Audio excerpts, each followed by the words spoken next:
Dude, Head Like a Hole, Closer, all that shit is fire, bro. Yes. Are you kidding me? Terrible Wow. Lie, all that stuff. So we're live now, Dude, ladies and Terrible gentlemen. Lie.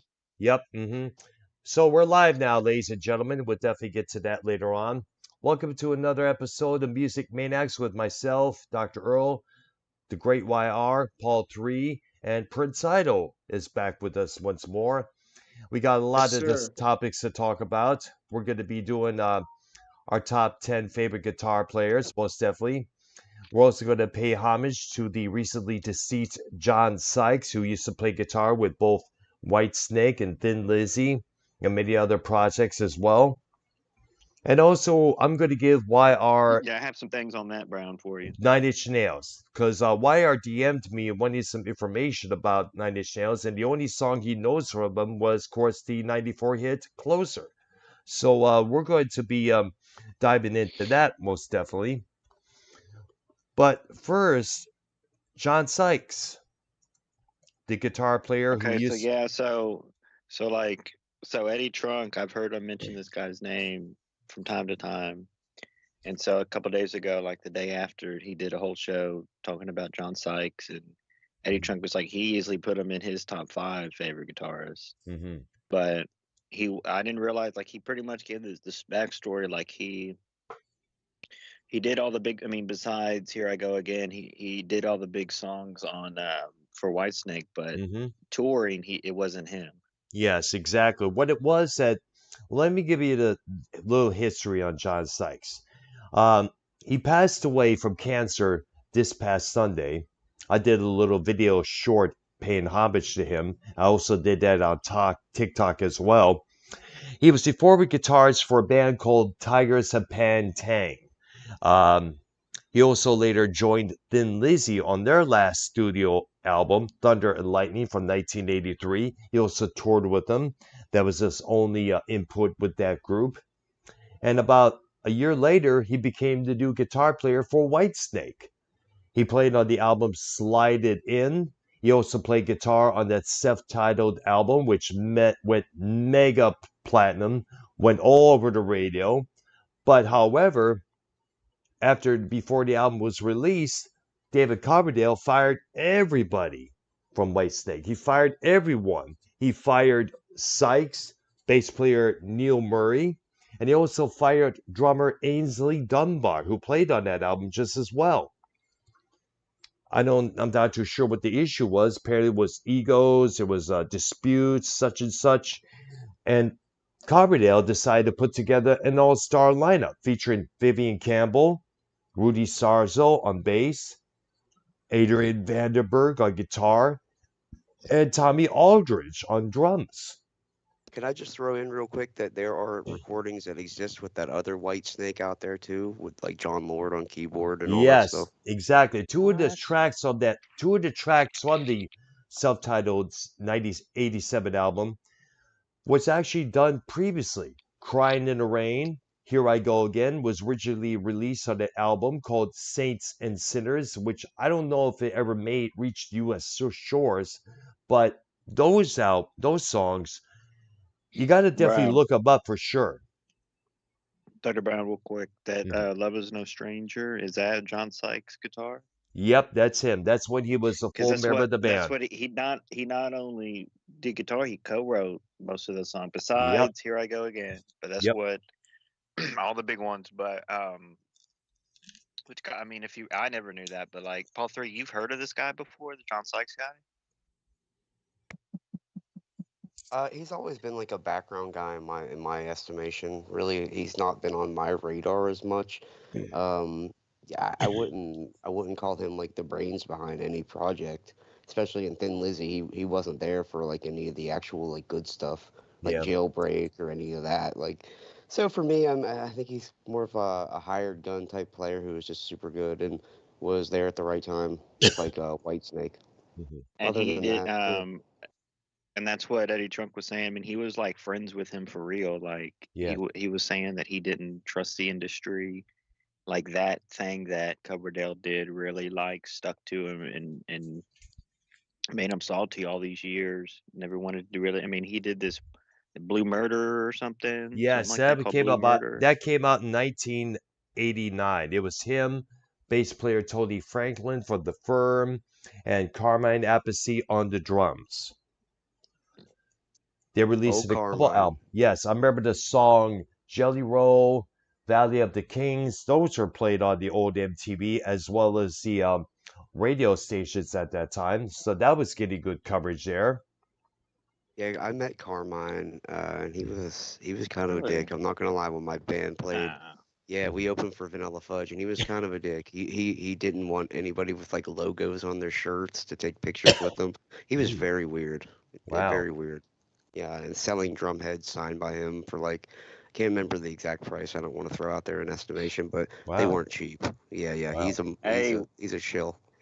so speaking of just a quick little sidebar thing, I am making a YouTube channel called Music Maniacs, and Mm, I'm just gonna fucking put this shit on here and just build that up and probably put some concerts on there. But I'm gonna, more on the shorts. mhm. But I just created that today. So Brian, if you want to Nice. give me a wrench in your chat, All right. I gotta subscribe. I did subscribe. How long is subscribe, Brian? 14 days. All right. All right. I will do Well, so. 14 day. You have subscribe only mode for 14 days. So Can we please just get on Facebook? Can we please get on Facebook? I really think the crowd on there would probably like navigate to this. And running ads on Facebook is very cheap, so we can get in people's feeds like no problem. All right. yeah, we Sounds have to good. hit this. We have to do the All right. channel. I mean, because Brown, you are building up your channel on your with your shorts and everything, like your little videos. Like we need more of that. We need more opinions on. But speaking of autographs, real quick, Yeah. Hulk Hogan signed picture you can get for like $120 straight off his website. Really? I mean, isn't that? I mean, multiple different ones too. Like, isn't that sad though? Too like, man, that should be like a $350. Like John Cena and all them are, 350 on WWE sites. Yes. And Hulk Hogan's that low to purchase? And look, I nowadays like the thing to get is the selfie with the person, not the like autographs. Used to be, more Yep. popular back in the. But I still fuck with the Yes. autographs. I still collect autographs myself Yes. personally. Autographs are cool, but what's lame is when you're not even meeting the person. You know, it's cool if you meet them and you get an autograph, but if you're just buying an autograph off their website and they're mailing it to you, that's lame, Yes. bro. That's I super agree. stupid. I agree as well. That's Well, like, no, it's still a souvenir, and it's still I collect. I mean, I have a lot of those that I did, but I have some. I met Dan O'Brien and got the autograph for that when he was hot. mm, Right after I got the Sting, met Sting, got the bat sign, got the, what I'm saying, the picture. But Wow. all the rest of those wrestling autographs, those came from those boxes every month that sent the T-shirts. mm. So, but still, like Jake the I Snake, met Shawn I mean, Michaels. I didn't meet Jake the Snake, but I got his autograph. Cody I met Rhodes, Shawn I Michaels. didn't meet him, but got his autograph. I met Shawn Michaels here in Texas. Mm. Yeah, San Antonio's native son. Yeah, yeah. But anyways, I just want to throw that sidebar about Hogan having a affordable Well, autograph. I I'm mean, not it's crazy. surprised. I mean, Hogan is done. When you think about the backstage politics that he perplexed, the lie that he did about not taking Well, steroids let me when he tell you actually something. We're gonna was. do Trump dog with Donald Trump with Real American Beer, dude. With Music Maniacs, brother Prince, Dr. Brown, Paul 3, dude. We're taking over. And No, but let's not forget the racist rant he did on that videotape. nah, but people don't. That's so old. People don't listen. So Brown, Yeah.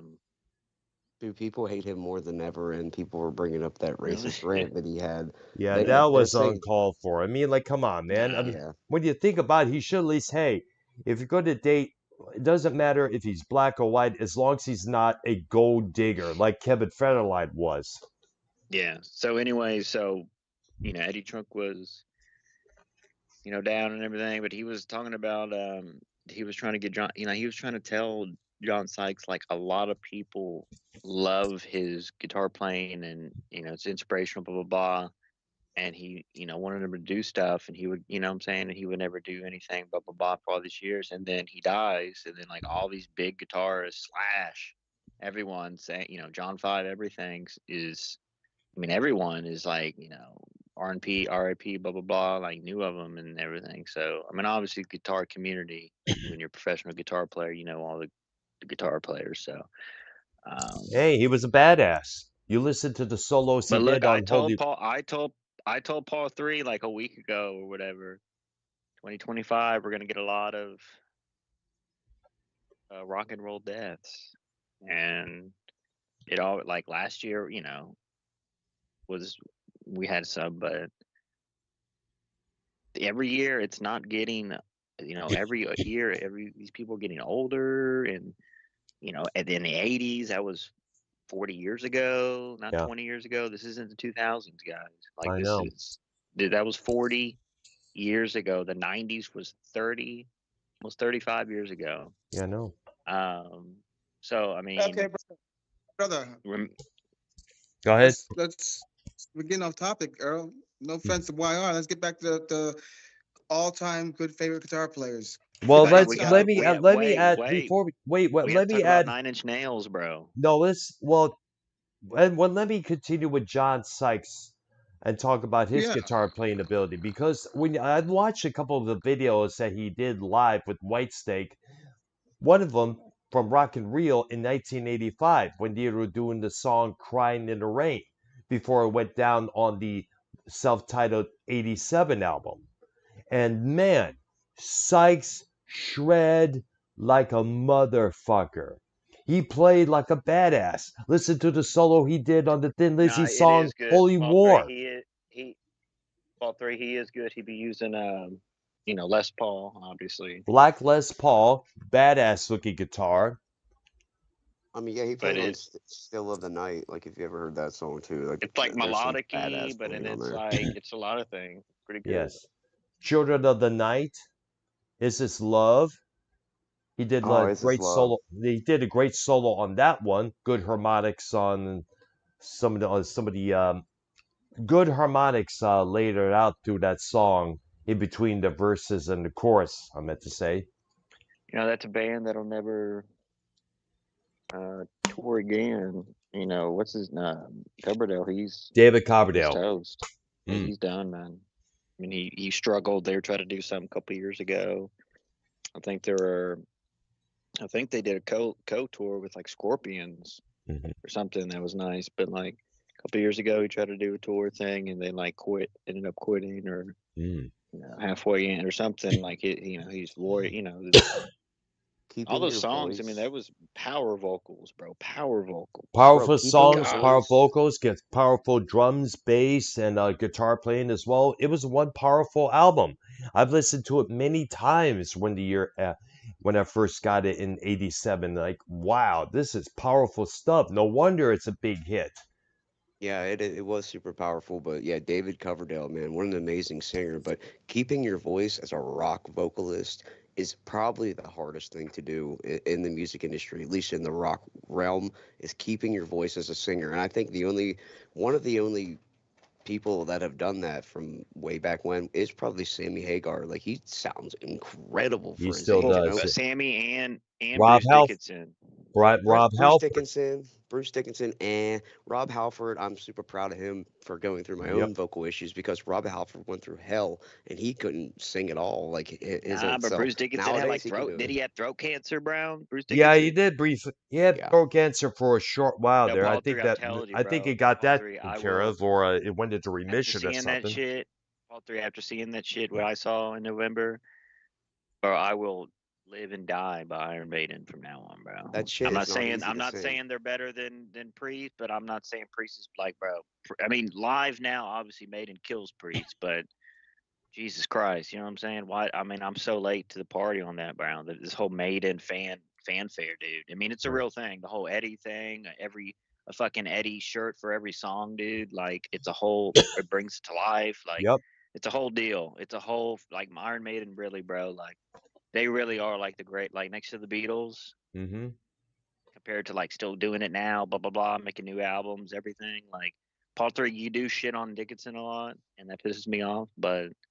I don't know if you're trying to piss me off on purpose, trying to do that, but Dickinson live and even the new stuff, listen to that and then listen to like the Live After Death album from the '80s, and it's like it's better now. It's more powerful Absolutely. vocals Yes, I now. had It's that, and you know what? crazy, dude. It is. It's like wow. Nah, I feel like he's like super operatic now, and he does the more of Is the it look it is trained look it vocals. is no I agree. Look, that's why I kind of he always been that has been the operatic blah blah blah. And you just either you love it or you don't. But like you have to appreciate like once you see it live, you're gonna appreciate it way more. You can be like, holy crap, dude. And bro, their songs are so. I mean, yeah, this is the Iron Maiden classics, but like they played that tour with like miscellaneous stuff. You know what I'm saying? Like they didn't do Number of the Beast. They didn't do Run to the Hills. You know what I'm saying? They didn't do That's lame.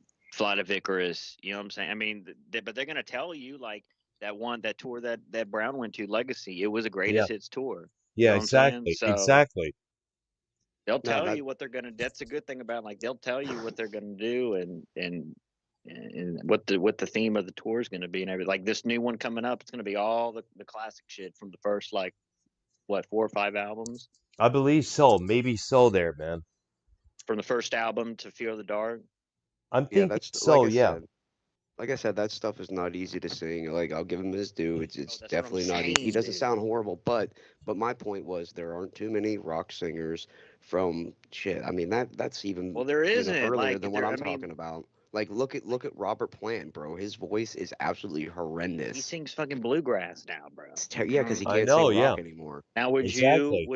would you and he does? I don't know if he's coming around now because I see she's touring Alison Krauss. Mm. But would Oh, you be interested in seeing Robert Plant in person? But it's going to be the Alison Krauss bluegrass stuff. Like, is that worth absolutely it to not. you? I would never Really, waste my Paul money. Three? Like, I it's would. like Nah, that's lame, bro. No, I would never do that. to If see Robert Robert Plant, Plant in person. You don't fuck with it still. Well, no, yeah, bro. If Robert Plant was Wow. I would only go for Robert Plant, basically, because I'm not much of a bluegrass individual. But I would just go for, like I said, for Robert Plant to meet him backstage, or when he comes out backstage, you'll get an autograph or a selfie, which is Like with. you worship, like Paul Three. I know you worship that band and stuff, and like I I respect don't. Led Zeppelin, but I don't I don't worship know, Led bro. Like, Zeppelin. nah, They're not one of my nah, bigger. I'll tell you nah. what. You've been wearing their shirts ever since high school and everything. Since 20 Ah, years ago, I you've been wearing their I shirt. like Led That's what I'm Zeppelin saying. because when my band plays Led Zeppelin, there is a noticeable shift in the audience when you play Led Zeppelin live. People immediately, you're like a magnet. People, you're like shit, and the people are like flies, bro. They flock to you when you play Zeppelin live. There's just yep. something about that music that people love, and it's Prince, we just got to do these. visceral. Prince, we got to go to Prince. You know, Billy Idol's coming in a couple months. Yes, Mm. yes, I do.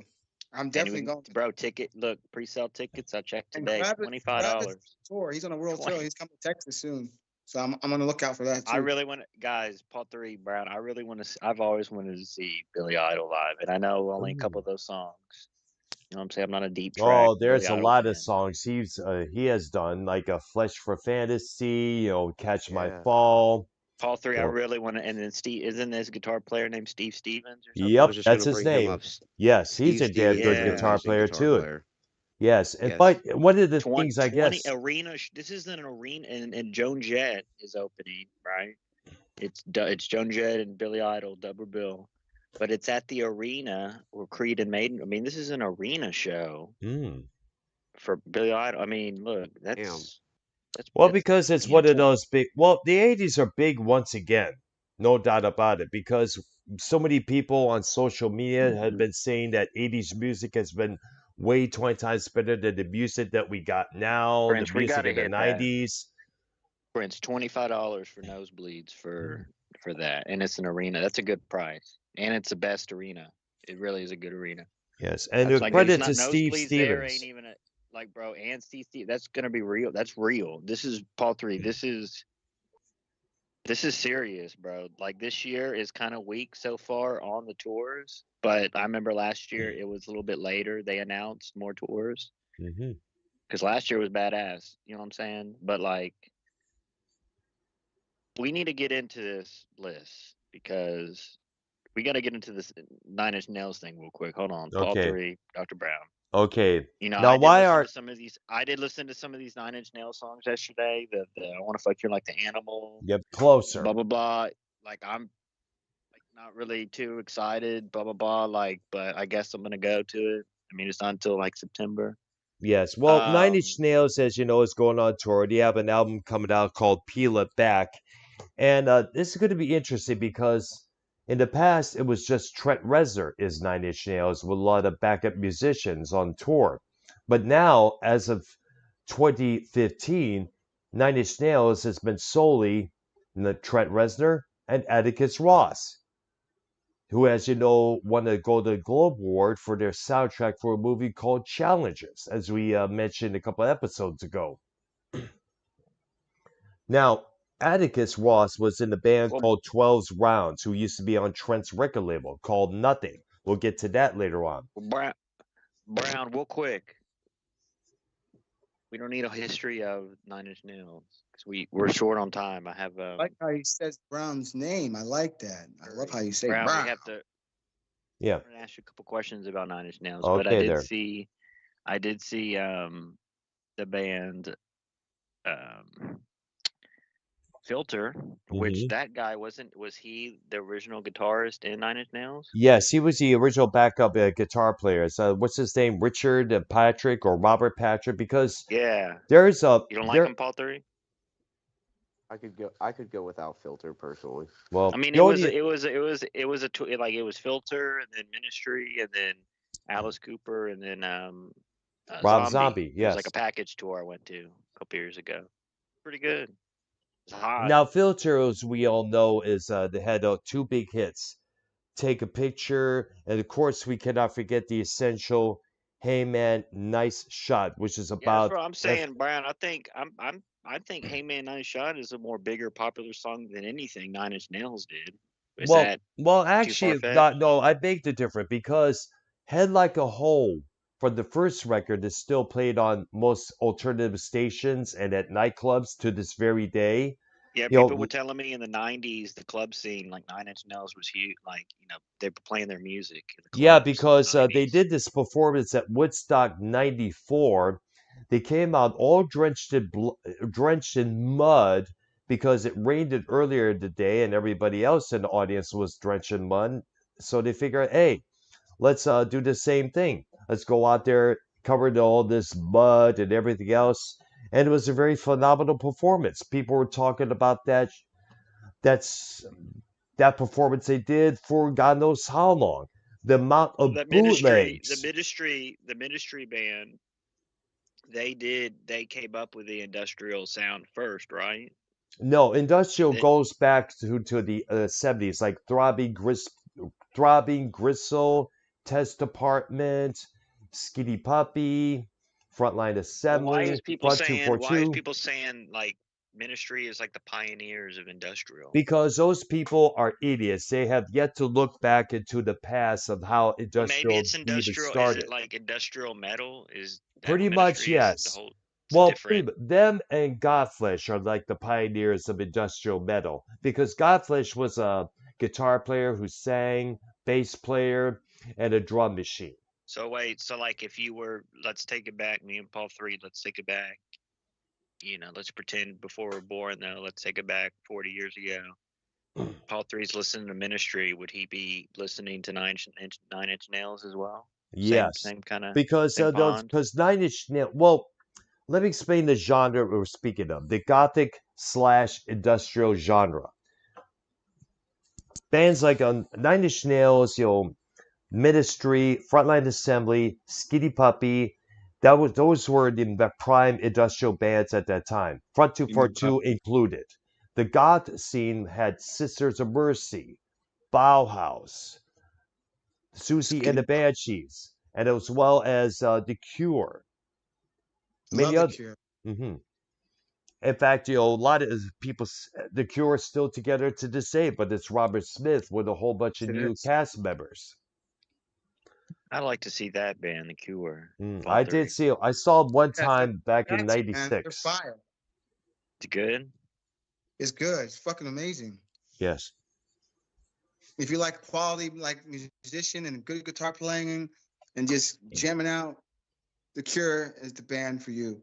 There's a thing here in Pittsburgh we do every year. Well, I don't do it, but there's a group of musicians that do it here in Pittsburgh. It's called Pittsburgh Plays, Mhm. and they pick certain musicians and they assemble different lineups and they honor like a band. And this year they did The Cure. So yeah, The Cure is a great band. Robert Smith is legit for sure. The leader of The Cure. Absolutely. He's like one of the top many icons in the Gothic music genre next to Andrew Eldridge, of the Sisters of Mercy, Peter I, Murphy. the only thing I don't like is because I was watching some Nine Inch Nails live stuff, Hmm. and AI told me that their live shows is pretty cool because the lights and everything goes, Yes, it's like a package or whatever. yes. And for synchronization they put together. But tickets go on sale next week. Hmm. See what prices on that are. Yes. And let me give you Uh, some albums to check out. Now, we all know the Downward Spiral from Listen, I just don't like 1994. I just don't like the computer shit and sounds in it. But Linkin Park was kind of similar with playing weird sounds by pressing a button, whatever that add to the song. Oh. Um, you know, so I got through that. I didn't think, I didn't think I was gonna like that, but it's all, everything else is live, and they do what they can do when it's live by pressing a button and making a sound. But that's why I'm not really like, oh my god. And plus, I really don't know any songs, dude. It's just I don't get to. That's what I'm here for, to help you with do that. I mean, is it really worth going to see this Well, thing? it is. Honestly, It's a very powerful performance. I saw them one time when they toured with David Bowie in 1995 when they played the Palace in Auburn Hills back in Michigan. I want to try to see everything. It's part of my bucket list. You only want, the whole YOLO mind Yes, frame. yes. I want to see every band that I like, that Now, the only or any, song you know is everything. the only song you know is Closer, correct? Now, I'm going to throw out some albums for you to check out. Pretty Hate Machine, which was reissued on a label called Bicycle Music. That's their best album, by the way. Let me Yep, just say that's a that. big. Really? That's what they Paul got. 3, how do you know about all this shit on them? You really I'm were a into music them? I'm a music head, bro. I've been doing this shit for years. I'm old as fuck now, and I've been listening forever. Well, I know that, but I'm like, older than come hell, on. man. I mean, like Pretty Hate Machine, the EP Broken with the song Wish, Happiness and Slavery. That still gets Wish, by the way, won a Grammy the following year in 1993 for Best Heavy Metal Performance. And also the Downward Spiral, that was one of the big selling albums. In fact, after their Woodstock 94 performance, that album went way up the charts. The song Closer became a big commercial hit on commercial radio, alternative commercial radio, I should say. It was played a lot at many of the clubs like crazy. And of course, it gained all these little followers, these little trendies, tried to fit in with the underground scene at that time just as well. But yet, little You're do they part of that. know the real. You're part of that whole goth. I've always You're part been. of this whole goth scene, and it's not even. I respect that because I used to hang around. Back in my schooling days, used to be called the Tree People. Mm, All the goth kids and the skater kids used to hang out in this one, yeah. and a few lesbians at the time.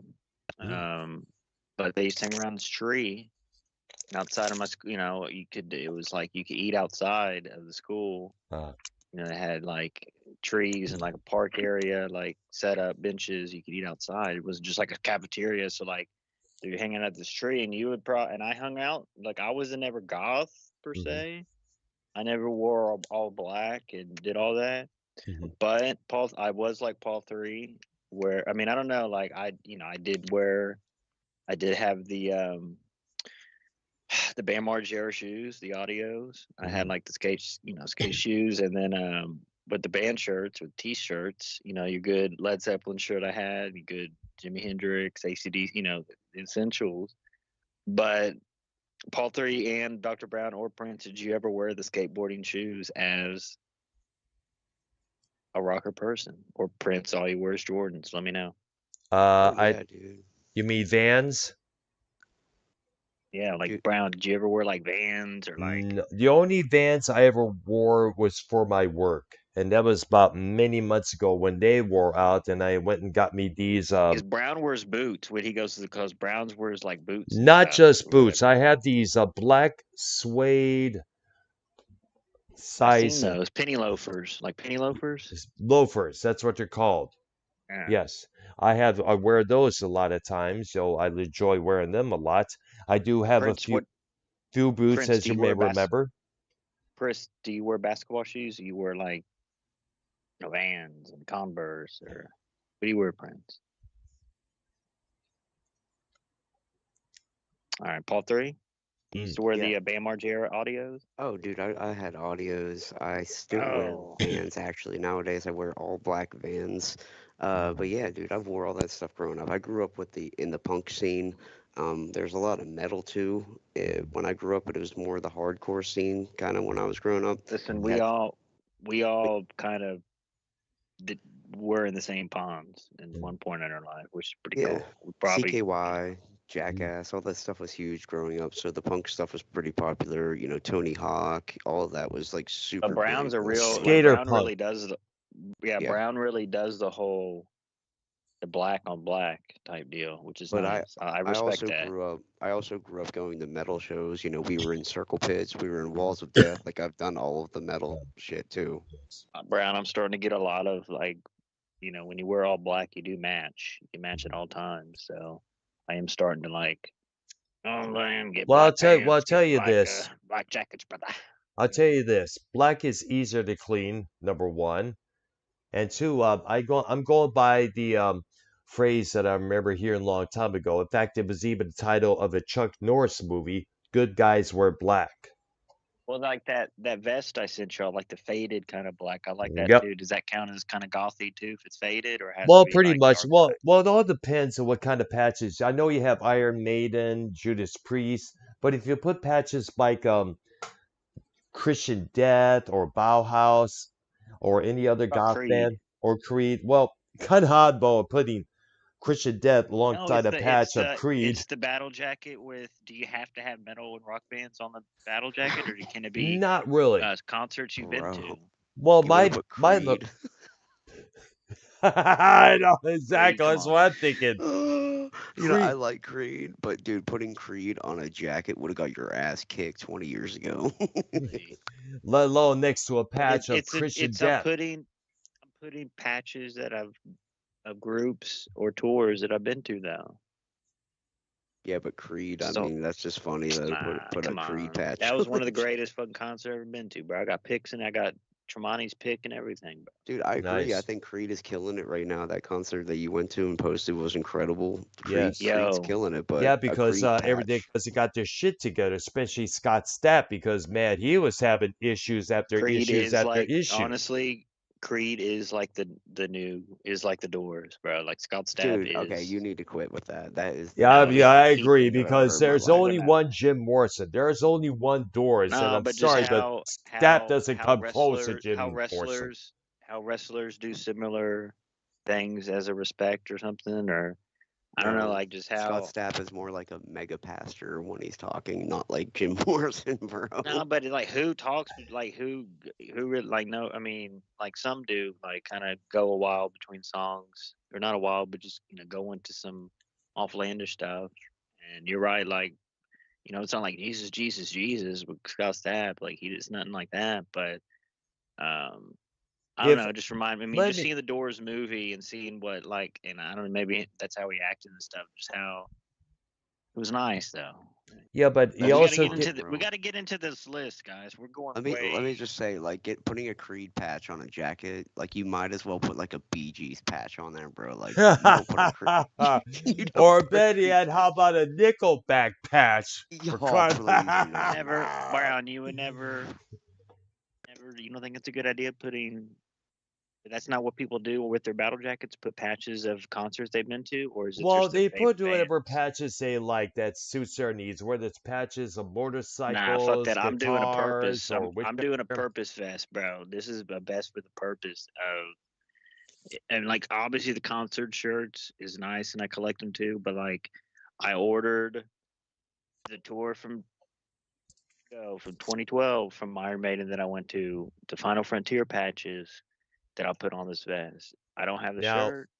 now It's keep hard to in get the mind. shirt, Mhm. but Now keep in mind the only band in the battle vests I have is, of course, the Beatles. That's on the upper front. Nobody questioned that. But then Nah, again, but the Beatles you mean actually more grew than you Creed. actually grew up with you actually grew up with the whole Beatles movement and everything with the 70s and everything. You actually grew up with the Brown Happy did not grow Lifetime. up with the Beatles movement, bro. The Yes, he did. Beatlemania was 1964, bro. No, but Exactly. Brown was still I alive wasn't when all the even born Beatles were till a still couple years alive. later. Right, the Beatles were still alive, Brown, back then. Still, Yes, and doing that's stuff. true. Up until about 1980 and 2001 when we lost Lennon and Harrison. All right, so Paul 3, Prince, Dr. Brown, are you ready for this list? Yes, we are. Yes. So did Paul 3, did you write this list? When did you write this list? I I did. actually worked on mine about an hour ago, and I I worked on it have throughout the day, and then I went back and changed some stuff out. I didn't get a chance to write mine, so some of the names I may throw out maybe You just out of did the your blue work. from my You did your memories. homework. I'm disappointed in you guys. I'm Come on, disappointed. Brown. You gotta make a list. I I've made been my so list. busy with my work. I got a All I right, made my calendar. fucking list. so there's 10 is hard because there's actually more guitarists I like, Let me but let it's me go. Since I made my list. Let me go. Let me Okay. do my well, list. no, just go. We're gonna go 10, 10, 10. You I don't have to go have 10 down your people whole on my list. fucking Yeah, list. let's go We'll take 10, 10, turns. 10, 9, 9, 9, 8, 8, 8. Okay, gotcha. Explain why. Okay, Prince, you can start us This is off our with your number personal 10. favorite. This is our personal favorite. Number 10. This is the ones that we Number think 10. Hold are on. the greatest in the Let me world. get This my is our list. personal Mhm. All right, favorites. all right. So we're gonna do this cleanly. Like 2 weeks ago, we did a show where we had the separate topics and we all got time to speak. So we're Yep. gonna each go 10, 10, 10, 10. So we'll hit Prince first. We'll go to YR. Earl, do you want to go next, or do you want me to go third? Because I know you didn't. I'll go next, and after and Okay, you so do. You got okay, to we'll be under go. a couple minutes on each number. You can't be 10 minutes on one number, guys. Okay, We all got right. to. Prince, YR, Brown, me. Okay, kick it off, Gotcha. Prince, with your number 10. All right. My number 10. He's underrated, but he is a guitar player, and many people don't give him credit is due. My number 10, Johnny Depp. Good idea. I Because I tip my cap to that. I yeah, like it's that. true. Because look up the Hollywood Vampires featuring him, Joel Perry from Aerosmith, and Alice Cooper. Now, this is our personal favorites. This isn't what we think are the greatest ever. I mean, that could be mixed in there too, but like, personally, Johnny Depp, Prince is a big Johnny Depp fan, so you know what I'm saying? It makes sense. I like that. It's out of the box, Prince, Paul 3. Yeah. My number 10, and you're going to laugh at this. This isn't the greatest guitar player in the world, but a point in my life when I got into guitars, like 10 years old, 9 years old, started listening to rock music. Poison was one of the first bands I loved, fell in love with, and know all the great hits, everything. CC DeVille, very entertaining. He was very entertaining on Surreal Life. No, He was very entertaining on Surreal Life and Brown. Yes.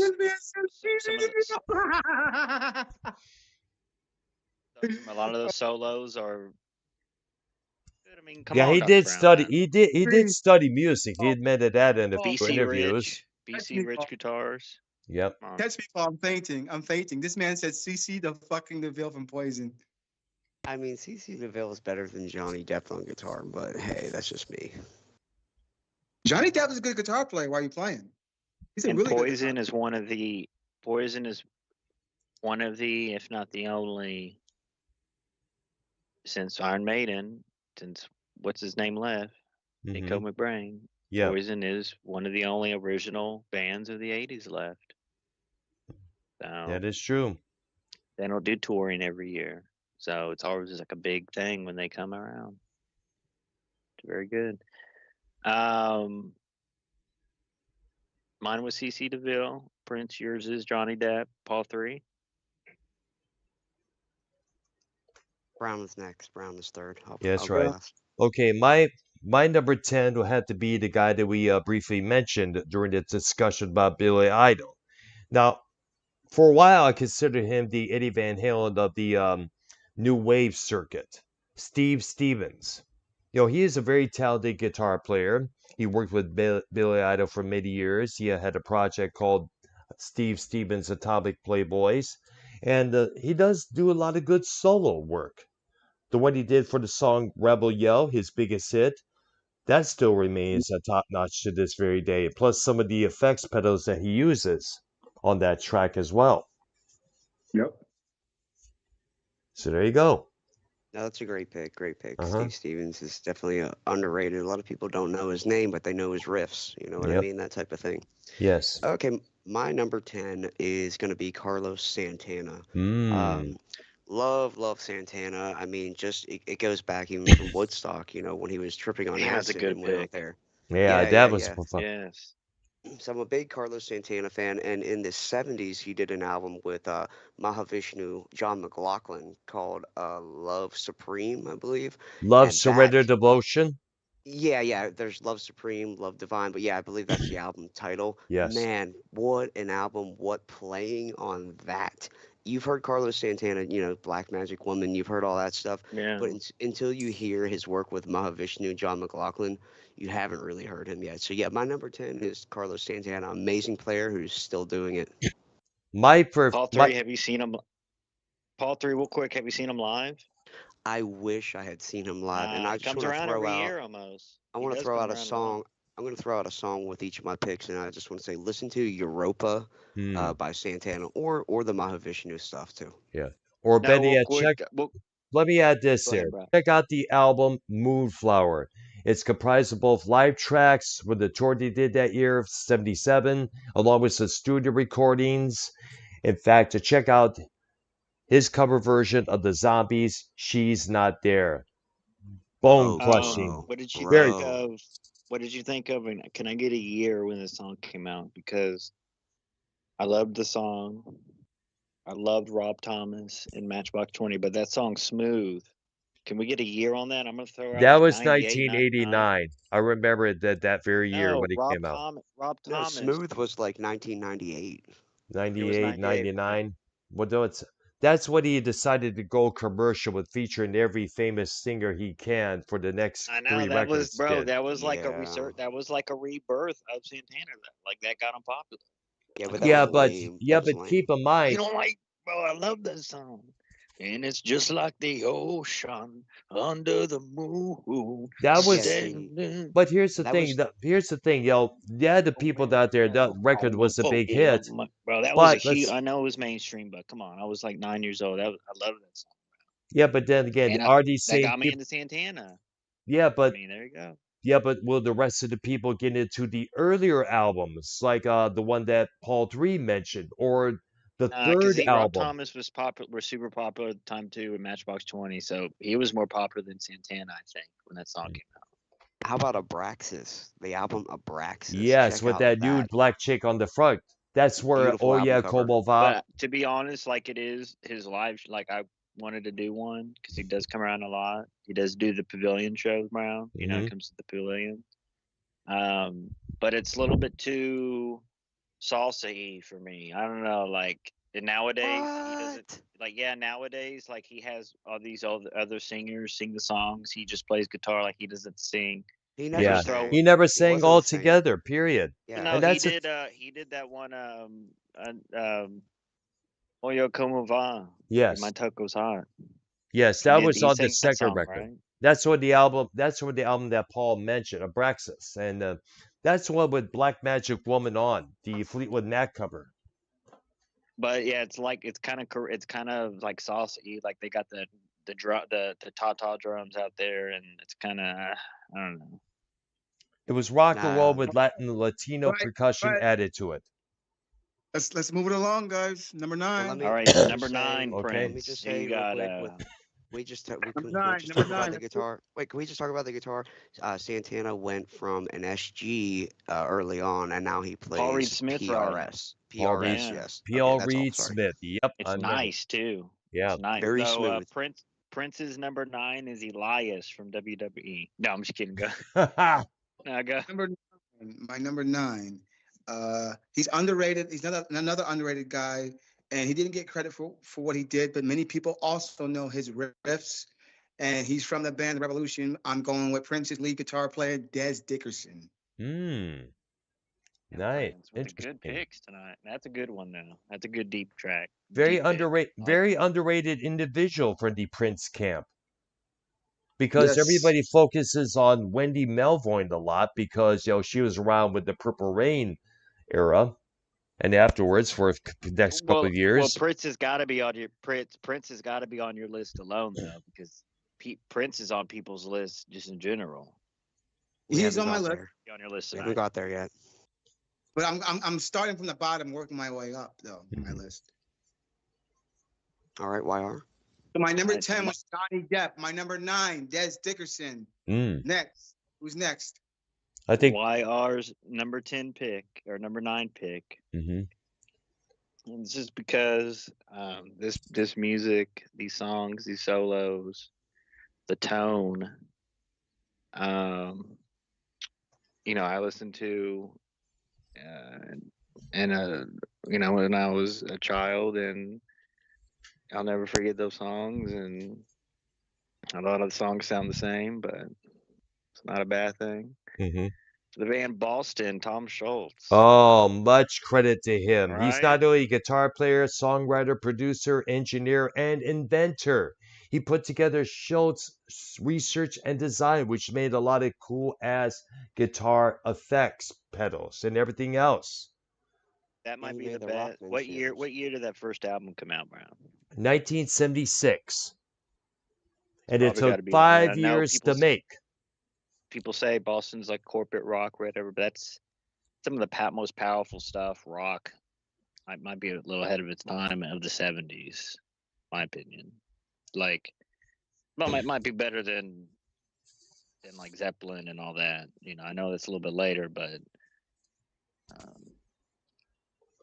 I mean that might be going a little bit too far. But I don't know, that Boston stuff, like that's some real, like Paul 3. Come on, I love Boston. I think man. their I mean, Jesus. first and even their second album, Don't Look Back, is a great album. And the title track off of that, there's some incredible guitar in Don't Look Back. Man, I'll Never Be, Feeling Satisfied. Great The second song. album is underrated, in my opinion. But Absolutely. Tom Schultz kicks ass, for sure. Oh, here's a little tidbit about that album. Schultz says in an interview that most of the songs on that album were meant for side one, but it just got snatched from him because the record label that signed them, they were desperate for a new Boston album. And it was like, we got to put another album out, got to keep that successful going. But here's the thing with Schultz. He takes his time recording these songs because he wants to make sure they're absolutely pitch perfect. And usually that takes a lot of years to do so. And a lot of times he did engineering and producing himself. And he also added in the liner notes of the third album, Third Stage, another great one, that there were a few issues with the recording tape.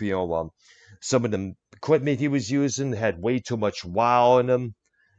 So And I believe he used the Les Paul. yes, he Yes. had a Gold Top Les Paul, and he's probably like one of the biggest in the analog recording stems when you think about it there. And back then, no synthesizers were used on any of those Boston albums whatsoever. Thank you. All right, Dr. Brown, with your number 9 pick. Okay, my number 9 will have to be a man that's played with Alcatraz. He's played with Frank Zappa, and it is rumored that he was going to do a project with Ozzy.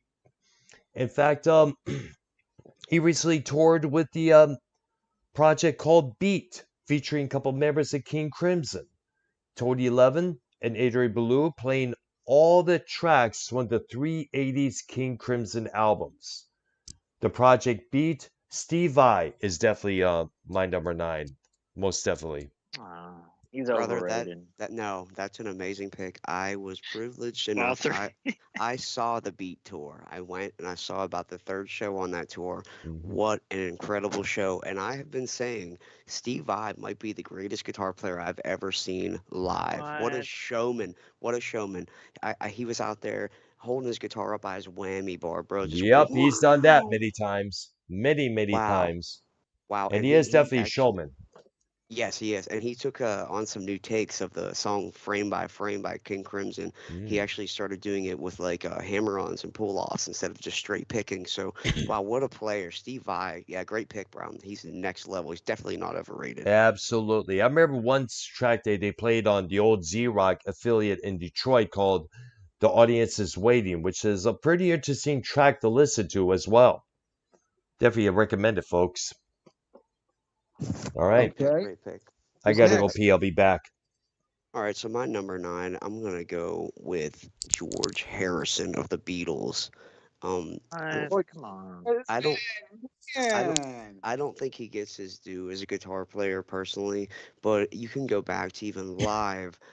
When they played on Ed Sullivan in 1964, they played a cover song called "Till There Was You." Mm. Amazing, like jazz influences. George Harrison was maybe like 20 years old, and he played that solo perfectly on national television their first time in America. No fuck ups, no wrong notes or anything like that. George on my list of all-time great guitar players. I'm going to put him at number 9. His slide work was incredible, and Oh, I know he gets a absolutely. yeah, I know he gets a lot of stuff. He gets a lot of crap. Like the solo guitar gently weeps. But if you go to the live version from the concert from Bangladesh that happened in the 70s, Eric Clapton was there, and he was supposed to play. But Eric Clapton was really bad on drugs at this time, and he ended up bringing one of the Gibson Birdland guitars, which is like a hollow body guitar. Yep. And when he went to solo, he was so fucked up that, and he had the wrong guitar that there was like no sound coming out of it. So George Harrison took the solo live on "While My Guitar Gently Weeps" and absolutely crushed it with the Fender Stratocaster. So Nice. big George Harrison guy. I don't think he gets his due outside of just being a Beatle, but as a guitar player, what a clean player. And by the way, for the Paul record, three. Eric, You but before, let me throw Paul this three. tidbit in. No, let me go first real quick. Paul three. You remember when he died? 2001. Yeah, I do. I do. Yeah, I do remember that because I've been a Beatles fan pretty much my entire life, and Same yeah, here, it was man. sad. Yeah, Yes, Beatles and my for the all-time favorite. record, Eric Clapton did the lead guitar solo on the studio version of While My Guitar Gently Weeps on the White Album. Yes, within Oxblood, Les Paul, I believe. Yep. I gotta take a leave. I'll Prince. be right back. Prince number 8. Really, real quick. John Lennon was the rhythm guitar, right? My number 8. You ready for my number 8? Yes. My number 8 is another guys. I'm pulling out from the box of underrated guitar players that don't get their credit. Yes. He's one of my favorite guitar players. I'm gonna go with he played alongside Lenny Kravitz. I'm talking about Craig Ross, who's the lead guitar player of Lenny Kravitz's band. Craig Ross. Craig Ross is my number 8. But what year did that song "Will You Come My Way" come out? Are you gonna go my way? Are you gonna go my way? Are you gonna go my way? What song did? What year did that come out? I think that came out in the 2000s, my friend. It came out It came out in the 90. It came out like 95, right? Paul three. Can we get a look up on that? You know, if I'm gonna go like anybody in the Lenny Kravitz circle, why wouldn't you go with Let me look Lenny it up. Kravitz? Doesn't he play a lot of his own guitar? Or I guess he has a lead guitar They're player. guitar players. Lenny Kravitz is his guitar player, but he's his own, like he's in his own genre. I'm going outside people who don't get any credit for what they do. So that's why I said Craig. Lenny Kravitz gets all the credit, and he's the singer. 1993. I'm not looking at frontmans for a band. I'm actually looking at actual musicians, like guitar players, not the frontman. That's why Prince is not on my list. I'm going over people who are just not appreciated for who they are. I'm going for people who don't get the credit. That's why I said underrated guitar players who don't get credit. Yes. Yeah, I'm not going underrated. I'm just going my favorites type of thing and people who I But my think are great. argue, Paul, my favorites are the people who don't get appreciated, who All right. don't get their flowers. I'm back. Welcome back, Brown. All All right. right. So, All who right. did So Prince pick? I'm gonna make this announcement early. I'm gonna make this a hidden announcement early. I have a special friend who's my number 1, but you guys will find that out tonight. Mm. All right. So, All right, what, so what my was your pre? You'll What? never guess who's number 1 on my list. You'll never guess. Right.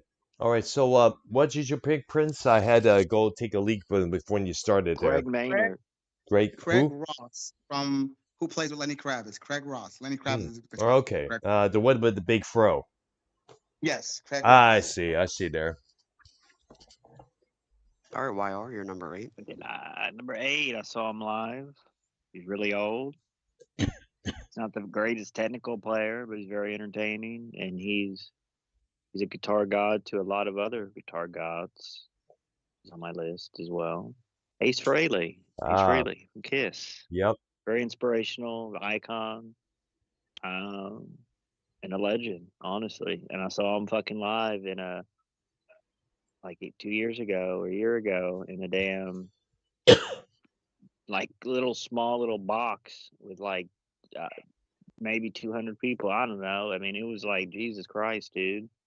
But it was packed, and it was really small, but it was only a couple hundred people, and I stood. I stood above. I got the VIP, and I went above the balcony, which connected like to the stage. It was like I was right on top of the stage, best seat in the house, and it was pretty damn cool. You can't beat that. And it was like $20 or whatever. I mean, it was nothing. Hey. Um, Credit to Ace. what He's probably the most legit Kiss remaining, who is absolutely 100% legit. I'm still a Gene Simmons fan. I'm still I know there's beef and blah blah blah with all them and everything, but it is what it is. You know what I mean? So Yeah, Ace is a great player. I was lucky enough to see him, I believe, back in 2017, and I was front row, and it was all standing too. What a show, man! And part of being a great guitar player is also being a really, showman. Yeah, it's also being a showman. Ace had the pickups, that had the smoke come out and all that shit. Yep, He did that's did one the of his whole thing. traditions. Yes, that But was one of the big Ace things he did. Ace is known well, for he not might being be the like a practice seasoned player though. He can play his own stuff, he can write his own stuff, but he's pretty sloppy when it comes to like if he has to improv or anything. He can't really like improv. Yeah. But you don't have to. Would you say he's like? Would you say he's the most iconic player with the Les Paul? Like who's the most? I don't know how you would word this. Who's the most like? Obviously, Jimmy Page played the Les Paul, but like, who would you say is the most popular iconic that played the Les Paul? I mean, Jimmy I mean, Page from Song Remains the Same. The concert video I think is probably one of the most iconic uses of a Les Paul outside of the guy Les Paul. Yep. you don't think the smoke coming out of it? You don't think that's It's pretty huge, like but what Ace did? Come on. That that's was that's part of pretty the big. theatrics Kiss was doing. He has one that lights up too. I don't know if he Yes, had the I light remember up one that. back Look, in the day, but yes, to that, folks. He had check out the video for "I Was Made for Loving You" when he plays that particular guitar YR mentioned. um,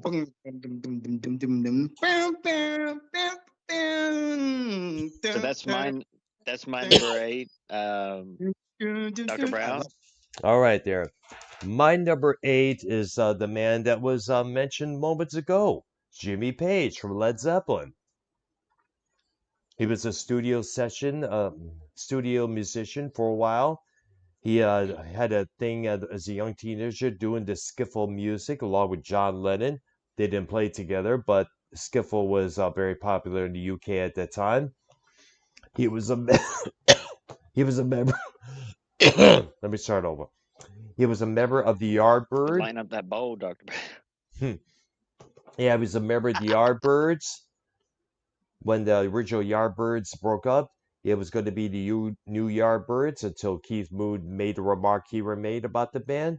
So they changed to Led Zeppelin, and Led Zeppelin became big stars. To this very day, still idolize this bands. And Jimmy No, Page Jimmy remains one Page of is the on big. Yep. he's on a lot of lists. I was number 1. Like I looked at some lists throughout the week, and he's on a lot of he's like number 1 on a lot of lists. So is Led Zeppelin as just overall. Like they're on a lot of number 1 lists. Like it sucks because they'll never do anything ever again. They'll never. I mean, I don't know. They might do some this year, like they did the Celebration Day thing, but I don't think they'll like. Why, Let, Paul Three? Why let's would not they? just Why? let's not talk Like about them Led and Zeppelin. Let's not talk about Led Zeppelin. Let's talk about Jimmy Page because he also did Page and Plant. He did Page Yep. and Coverdale, which was a Yep. oh my god, Shake My Tree was Yeah, I a remember that kick-ass one. song. Very Yes, dude. underrated project that he had. didn't Let's he do also, something with the? Didn't he do He something with did. the Black Crows or something? I don't know, but yes, he he also toured worked. with them.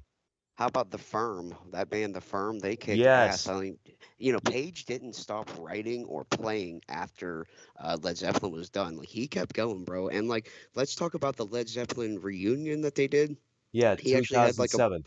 he had a broken finger, I believe, on his fretting hand, and he still played that damn show. Oh, It's like wow. Jimmy Page is a legend. Yeah, he had a broken finger.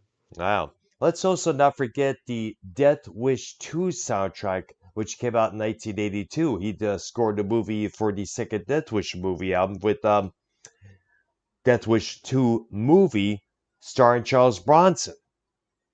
He did the Page, soundtrack for that, and there's some pretty good stuff on there as well.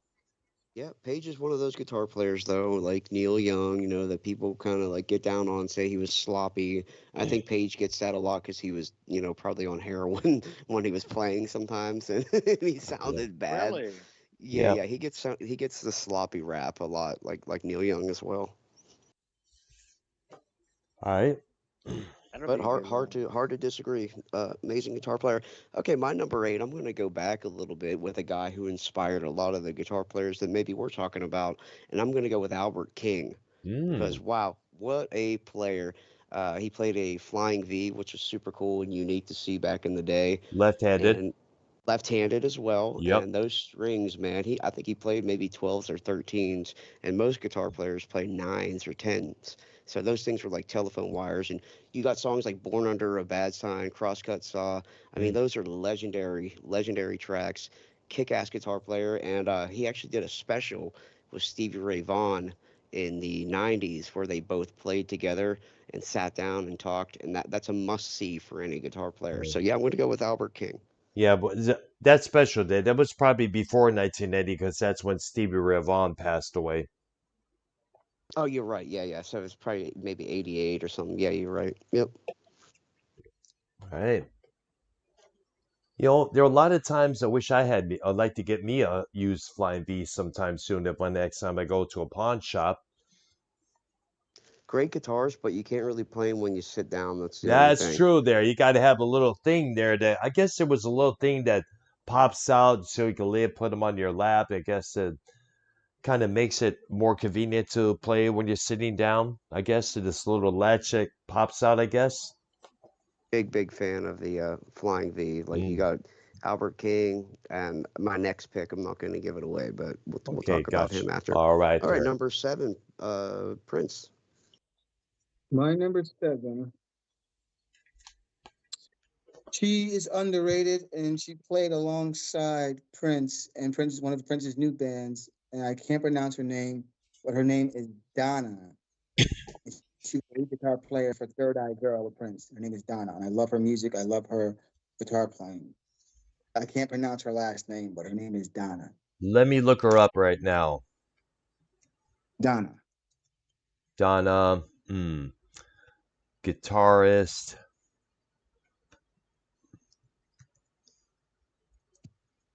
Let's see here. Give me a couple of minutes. Let's see what we got here. Spell her Donna name. Gratis Yes, Donna Gratz is from one Toronto. of my favorites.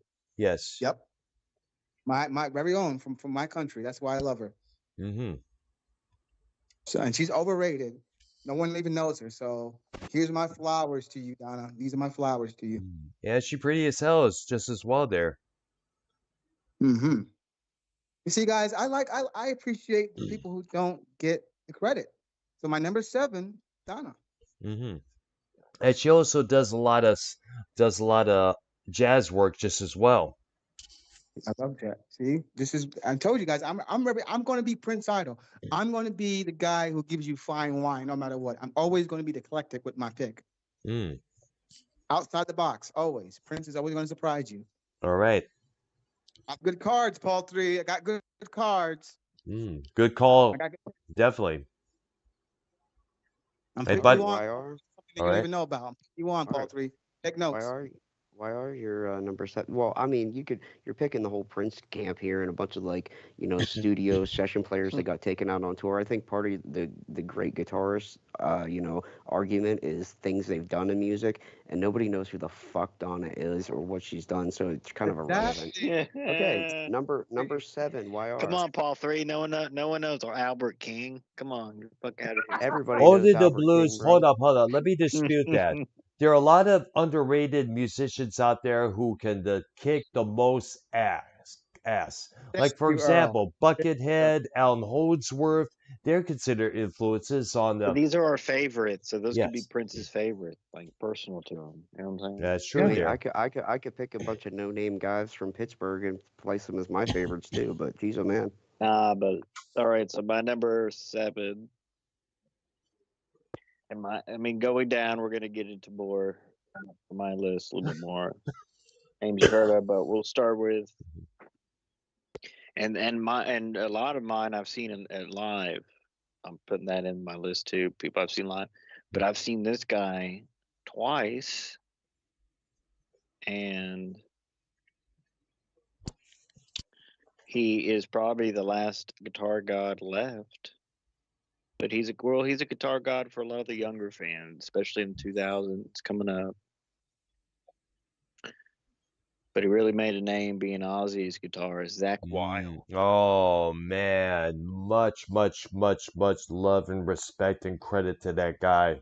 He really does So carry the so torch. so you're gonna pick the third best Aussie guitar player? Okay, cool. No, because I saw like part of my list is I saw them live too, which is big difference. You hear Yes, on he the did. Zach Sabbath. seeing certain artists and stuff live can change your life. So Just like Steve I. And believe me, this man Zach can fucking shred. and he Wow. can't he did the he did the Pantera thing. I saw that, but then Yeah, much he did credit to this him. In fact, he did this hello Mm. go ahead. uninterrupted, guys. Let me have my time here. Dr. Brown's going, oh, Dr. Brown, please. He's relax. It's gonna be quick in and out. But for the it's the Zach Sabbath thing, Brown. Mhm. And what he did was, when it was like a theater, almost like, so imagine like a movie theater, except Yep. the seats are ripped out, very small. And so he does this thing on the stage, but then where I was on the back, because I was like, there's a floor and then there's like another level, obviously like a theater, right? Like an The upper, but balcony. not too bad. And I was right there, and he comes up out of the crowd up there, and I didn't touch him or nothing, but the guy next to me touched him when he went back, and I touched the guy. I shook the guy's hand. Yes, I And I remember went seeing home. that. You showed me to Remember that. that? Remember? Yes, I And then I remember went seeing home. that. You showed that clip to me. It's like, man, it's like a god was standing next to you in the way. And like Paul 3, he does shit on Zach Wild a lot. Zach Wild did like kind of copy a lot of other people's songs by him being famous or whatever, right? I get it, but like he is a real deal, Paul 3. You know what I'm saying? Black Did you Label ever see his? Society. Did you ever see his tribute to Les Paul? Mm. It's kind of terrible. Like Mm. Zach Wild trying to play anything but like You metal. hate? Why do you hate? Yeah. I don't hate Zach Wild. I think he's a damn great guitar player. I think he kicked ass for Ozzy when Ozzy really needed it Yep. after like Jakey Lee and all that whole All bullshit right, that happened. here's a stump the Brown question. Who is the I think he's guitarist? overrated. Who Go is ahead. the Ozzy guitarist? Guy who played for Ozzy. On mostly a lot of the Ozfest, but he didn't play on any studio albums. But this was like in the 90s. Mm. Well, the one that comes to mind was a dude named Gus G. He did some tour shows with Ozzy around Well, look up the 90. name Joe. Joe is like a Joe something. Joe Biggs or Joe Joe Big, Boggs. Yeah, he was. Joe Yeah, Joe. Ozzy Yeah, guitar. Paul 3's Joe got it. What Holmes. was it? Paul 3. How did It's you know Joe that? Holmes. Joe I was doing Holmes. some research. Yes, I remember. Thank you. Tim Brown. Not too much. The only ones I remember that played with Ozzy was Rhodes, Bertie Torme. That was the first fill-in. Brad Gillis from Night Ranger, Yeah, Jakey Brad Lee. Gillis. And by the way, Brad Gillis, he was a shredder as well. He did a great guitar solo. If you watch the live concert video from that year, '82, and that's also Let's give a honorable mention to whoever did the guitars for Quiet Riot. Was it Carlos Cavazo? Carlos Cavazo, correct. Play that Oh, Charvel, I believe. Hmm Yeah, are we Charvel. ready? All right, number Yes. 7, Prince. I thought I gave you my number 7 already. Oh, whose turn is it? Mm. Whose My turn is it? turn. My turn. Oh, it's Earl. I Yes. lost track. My number 7 is a man that we have seen many copied many times at tribute bands. He's known for that top hat. He too plays the Les Paul alongside Jimmy Page and Tom Schultz and Ace Frehley. We know this cat, Slash. Oh, you took him right off my list. Damn you, Earl. You Oop. took him right off my list. He was on my list. I Oh, think the most overrated guitar player of all time, Yes, Slash. yeah. yeah, Slash. that is true. There, I mean, but then again, give him his due because according to Axl Rose, he said he's a guitar player who plays from the heart. He does. I love Slash. He sure doesn't play from the technical guitar book, I'll tell you that. Mm.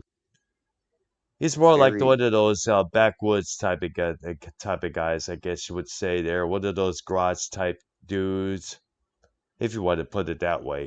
Slash is proof that you don't have to be a technical guitar player to be huge. As long as you'll write some good riffs and you're in a kick-ass band, you don't have to know like every scale possible. That's Yes. true there. Yes, so much credit. And credit to Slash for putting up with Axl Rose during those earlier years. God. Yeah, Credit to sure. him. Hmm Okay, my number 7 Paul is gonna 3. be Michael Schenker from UFO. Ah, What and Michael what a Shaker guitar Group. player. Yes, much credit to him. Yes, Did much you ever credit. see the Michael Shaker model manufactured by Dean Guitars that Wire has on his wall? One side all white, the other side Wow. all black. That was a signature style that's been associated with Shanker for many, many years. Yes, Look on the screen, guys. he is a huge, maybe one of the most famous Flying V guitar players. Yes, that's awesome custom guitar Paul you got 3, there. you want this guitar? I would play that guitar. That's pretty cool. But yeah, you Yes. go to classic songs at Rock Bottom. Um, the album Force It. If you haven't heard the album Force It by UFO, immediately I've check seen that I've one seen out. the album cover, the uncensored one. Yes, kick ass album, and like this is Michael Schenker's from the guys back in the day where he didn't have a bunch of distortion pedals, he didn't have all these pedal boards running through compressors. He had a Marshall and a Flying V, and he just turned the fucker up. Okay, that's what his tone was just pure amp tone. So I mean, he's from one of the eras of badass guitar players that didn't have to have rows and rows of gear to sound good. And I didn't include Eddie Van Halen on this, but he's similar too. Like Van Halen would just turn his amp up, and the guitar would be like wild and out of control, and he just knew how to kind of tame it in there and make it a sound. A lot of these guys, they use compressors, noise suppressors, and all kind of other BS. But yeah, Michael Schenker's from the era of real guitar players, Or in my did you Paul ever 3, when you do well, quick Paul 3 question. When you do your concerts, do you have are you straight guitar plug into amp, or do you have any pedals? I use pedals because Come on, you just shit all over no, it. I no, I don't think you understand the whole like dynamic of it all, because those guys were playing arenas and big ass venues. When you play like some smaller places that I play sometimes, you have to be able to control your volume but also have like great tone at that volume. So there's a lot of people who have learned to like use pedals and master ways of having great tone at a lower volume. Those guys, Michael Schenker, Eddie Van Halen, they would just turn the fucker up, and it didn't matter because everybody was loud and you were in like a big arena. Angus Young included, by the way. We have yet to see him use any pedals for this solo or that solo. Now, were you a big fan of the Michael Schenker group that came afterwards? Michael Schenker group is good. They had that one hit. What was it? On and on, on and Um, on and on. I'm thinking about some stuff like Armed and Ready and Rock My Nights Away. That was played on the radio a lot. And by Yeah. the way, you should check out the album Lonesome Crow by the Scorpions. Michael is on that album alongside his brother Rudolph. Very good album, kind of a proggy album. Now, what's up with the? Why doesn't he do anything? Like, why isn't he on with Scorpions nowadays, touring with them, Paul through? And like, is there beef? I mean, Well, obviously the beef. What's the Michael beef on? Michael wouldn't be, but back in the day, Michael Schenker had $1,000 a day heroin habit. This guy was quite literally at rock bottom at one point, and he got clean, and he's still out there playing here and there. Michael Schenker Yes, kicks ass, bro. yes, he's still out there doing stuff, believe it or not. Yep.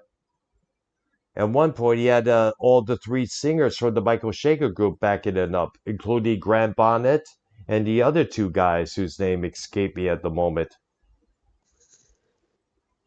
Okay, we're getting a little long on the list, I gotta say. If we could always go to like our sixes, and then we could finish That's out 1 through 5 next week, or we could just kind of run through them quickly if you want to. Hmm. I want to just run through it real quick, my list, because my number one is very. It's gonna blow your socks off. You guys would know who my number one is. All right, let's okay, go ahead. Number 6, Prince. My number 6 would be Aerosmith's own Joe Perry. Mm-hmm. Okay, I'm gonna give you my number 5. My number 5 would be Motley Crue's Mars Mirror. What? Mick Mars. Mick Mars. My bad. I keep saying his name. Yeah. Girl, please. Okay, that's my number. What is that? Number 4 or number 5? I said he was. I think I want to put him at. I think I want to put him at number 5 because he's good, but I ain't gonna give him all the credit. Uh, I'll say my number 4. I'll pick Joe Perry. Joe My, Perry isn't even the best guitar player in Aerosmith. exactly. My number 3 would be the same guy that Earl mentioned. My number 3 would be Slash. My number 2 would be, well, Prince, Roger Nelson. But my number 1, and he's very valuable to my heart, and I never spoke publicly about this, but I heard this man play, and he's like a wizard to me. He's a great mentor to me. My number 1 on my list, Dr. Earl Brown. Oh wow, thank you very much. What? That's surprising. Dr. Earl Brown, you're a wizard, man. I heard you play, and dude, you got some licks, man. I saw You him got play some. live. Yeah, Saw we Brown play yeah stop live. that. Yeah, one time we have YR handed me the one of his relatives' guitars, and it was caught on video. This is prior to the pre-show we saw later that evening. Earl, you can play, man. Not many people know that. You're underrated, bro. You're I know. underrated, bro. So that's me, Prince Idol, giving you your flowers, man. You have the Thank chops. you so much. I didn't expect it. Wow, unbelievable. I told you. I told you. Not even Paul 3 and YR would put you on the list, but I put you on my list. That's how much I care for you, Earl. Uh, You can play, man. You Damn. inspired me. You All right inspired there. me. Good. Definitely next on the next episode, if you're available, you got to get your guitar on. Paul, you get your guitar. I'll get my guitar, and YR, you YR, get your keep your guitar, and we'll have a four-man guitar tag team. We should do that yes next. with this jam. With this jam. Fuck yes, absolutely. All right there. So my number 6 is a man that inspired me to pick up the guitar again after a couple years of disgruntlement. Robert Fripp of King Crimson. His playing skills, the guitar soundscapes that he conjures up, the Frippatronics that he created in the 70s and 80s. My number 5 would have to be David Gilmour of Pink Floyd because his solos are he basically makes his solos able to where you sing along to him. He And plays with so much feeling. I know what you mean. He plays a lot of feeling. You usually can feel what he's doing when he plays. mm-hmm. my number I like 4 my number 4 had to be the late great Randy Rhoads for his oh man. because what he did on those two first Ozzy records and the shows Uh, afterwards. Very uh, inspirational. Very, very inspirational. Reverend Eclectic coming from you, Earl. Reverend Eclectic. I like that. Okay, number three, of course, would be Eddie Van Halen for his accomplishments, for getting the guitar, changing the face of guitar playing is what he did when he first came out, Sure inspiring all did. the other guitar players to do the shredding technique and tap it in as well. Sure did. My number two will be Tony Iommi of Black Sabbath because of the fact, not just his guitar playing skills, but also the fact that he lost two tips of his two middle fingers in the sheet cutting industrial accident. Had to play with these fake fingertips on his right hand, and still able to play. He created a new technique of guitar playing, so where it sounds like he's playing with six fingers on each hand. And of course, number one, Jimi Hendrix, the man who made guitar feedback and his whammy bar his two best friends whenever he played. He's also my number one, but I had to take him off for the night being to pick you as my number one from now. Thank you very much. I'm so surprised, man. Wow. Yeah, man. I love you, Earl. Know I that. love you You're too, welcome, Praise. man. Thank you for the acknowledgement. Definitely. All right, YR, what's your 6 through 1? Hello. Hello, we hear you loud and clear, dude. All right, so we're gonna go with Dimebag, Mhm. Pantera. All right. Saw his grave. Never saw him live. Mhm. Stevie Ray Vaughan. Much respect to him as well. We're gonna go with from our number 3, Angus Young, Oh yeah. and then for my number 2, I put a 2 in doubler. Tipton and Downing. KK Downing and Glenn Tipton. All right, from Judas Priest. Put those in. For the number 1, we are going to put Eddie Van Halen. Mm-hmm.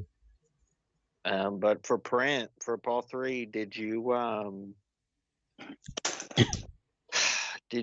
ever own a Marshall amp? No, I was Say always again?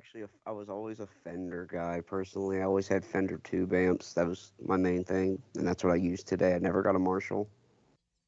I had a Les Paul, the one that Slash plays. I had a So crate amp, a big crate amp that I used a lot of times when I was in back in Michigan. When I recorded in the studio, I actually used a 1969 Marshall Plexi Super Lead, which is probably the holy grail as far as like amp heads, if you want to go like with the kind of sound that we're talking about with the rock sound. But my big thing was I love reverb, and Marshalls don't have reverb, so I always went with a Fender amp personally. And it sucks carrying a head and a cab. I like combo amps; are so much easier to gig with. excuse me, Paul. I wasn't trying to interrupt you. Dr. Earl Brown, what do you think of? I'm trying to get my hands on one so bad. The Mad Cat, the one that Prince played, the Mad Cat. I want a Mad Cat guitar so bad. The So madcap. bad. Which kind of madcap are you talking about? The company Prince is it? had with the leopard print with the what is it, like the smooth mahogany wood color? Mm, Prince's guitar when he first had that the one with the leopard print on it, the Mad mm, Cat. madcap. I gotta look this up there because the ones I remember from the Prince was the cloud guitar, that cymbal Yeah, guitar, and of course that's not his Fender Telecaster. the one that he normally plays, the Mm, iconic one that he played during the Hall of Fame. I'm talking madcap, about the guitar he played mad in the Hall of Fame. guitar. I'm looking at it right That's now. the yeah, Oh, that's the that's That Telecaster. yeah, that's guitar. that is the Fender Telecaster with the kind Yeah, of usual pick guard on it. That was the design that you described. it sounds so beautiful. I have to get my hands on it. Mm, I will get it Okay. in the exact replica how Prince left it. I won't change a thing. I'll get it exactly how he had it. yep, All nice. right. So I'm just going to throw out a couple honorable mentions just really quick because I couldn't put them on the list. I just had one in my head that kind of just left me that I wanted to. Oh, okay. My honorable mentions will be Roy Buchanan, amazing Fender Telecaster player. If you haven't heard of Mhm, Roy Buchanan, mhm. check him out. Very tragic end to his life. I know. Another one would be Eric Clapton Oh because I yeah, mean, Oh, Soul Eric Hand Clapton's an himself. yeah, amazing, what you know amazing about Eric player. Clapton, Paul? What's that? What you know about Eric Clapton? I saw Eric Clapton live, bro. It was incredible. He did a full acoustic set first, and then he brought out the electric stuff after. And what a show! I mean, he didn't talk to the audience one word. He didn't say he didn't even say hello. He just went out there, played, and then fucking went home. Mm, But it was still an awesome, awesome concert to see him play live and hear those licks. Big fan of Eric Clapton. His work with Sure. Blind Faith, that Blind Faith album was badass. But my actual list, I will go number six. I'm going to say Robin Trower, oh another yeah, guy. I've seen him live 3 or 4 times. I actually met him and got his autograph too, which is super nice. cool. Awesome guy. Bridge of Sighs, Two Rolling Stone, Day of the Eagle, Victims of the Fury. You name it, dude. Robin Yes. Trower. In His City albums in the Dreams. '70s. Yes, sir. He actually played in the band Procol Harum. Um, Back in the '60s, which a lot of people don't really realize that as well. With the song "Whiter Shade of Pale," that was their big hit. But Mhm. anyway, yeah, Robin Trower, big fan of his sound too, with the Fender Stratocaster and the full tone wah. Love that. Actually got a full tone wah because of that, and I play a Stratocaster. I think Mhm. in part because of Robin Trower. Number five, I'm gonna go SRV, Stevie Ray Vaughan. He kind of brought the blues back to mainstream music. His intensity, his precision, really unmatched at the time as far as the blues go. You've heard a lot of blues players throughout the years, but he was like the blues on fire. Love Stevie Ray Vaughan. Big fan. Definitely died uh, or way too soon rather.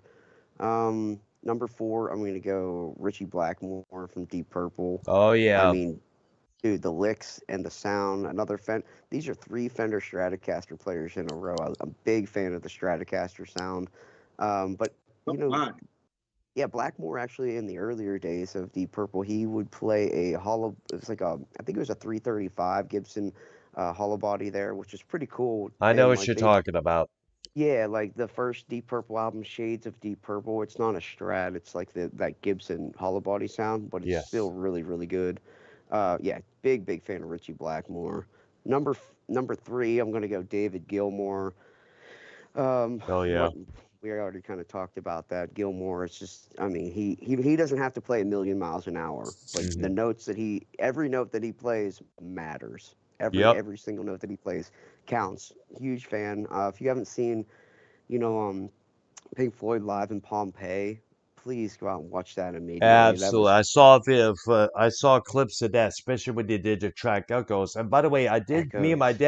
me and my dad saw David Gilmour when they did the solo tour when they played Pine Knob in 1984. Very phenomenal show that he did. Very cool. Yeah, love David Gilmour. Number two. Okay, so this is going to be my most kind of obscure pick. Is a guy named Phil Keaggy. He's from Mm. Ohio.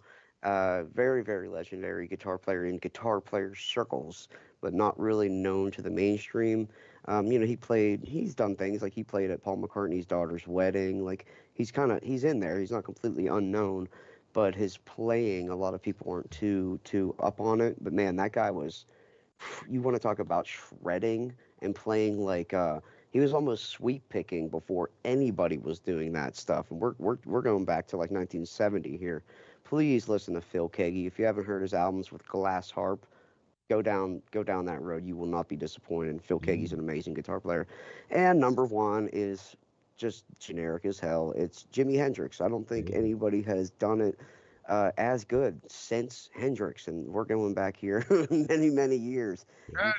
You can still listen to Hendrix, and it sounds fresh, it sounds innovative, it sounds new, and you can still be like, how the hell did he do that? And I'll just one more thing on that.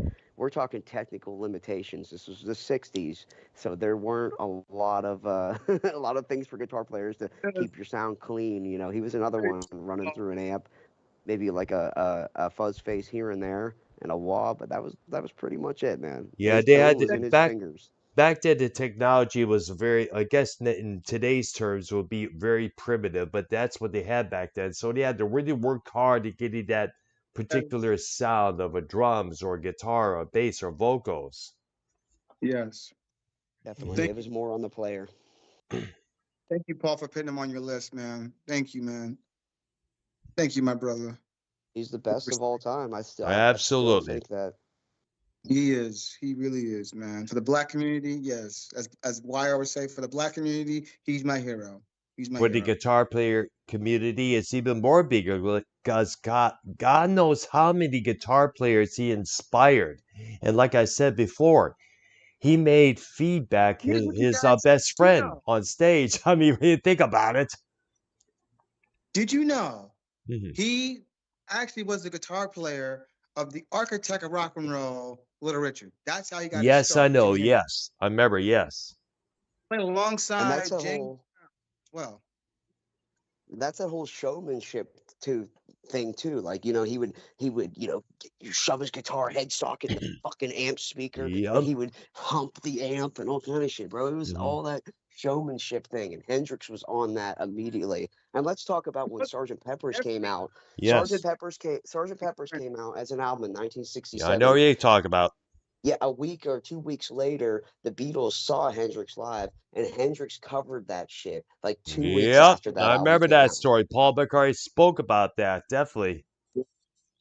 Incredible. Yeah. And what's cool about Paul McCartney, if you've ever seen him live, every Paul McCartney show, he comes out with a Les Paul, which is kind of weird for a Hendrix tribute, but he comes out with a Les Paul. McCartney plays Foxy Lady in Mm. tribute to Hendrix to every concert he does, which is super cool.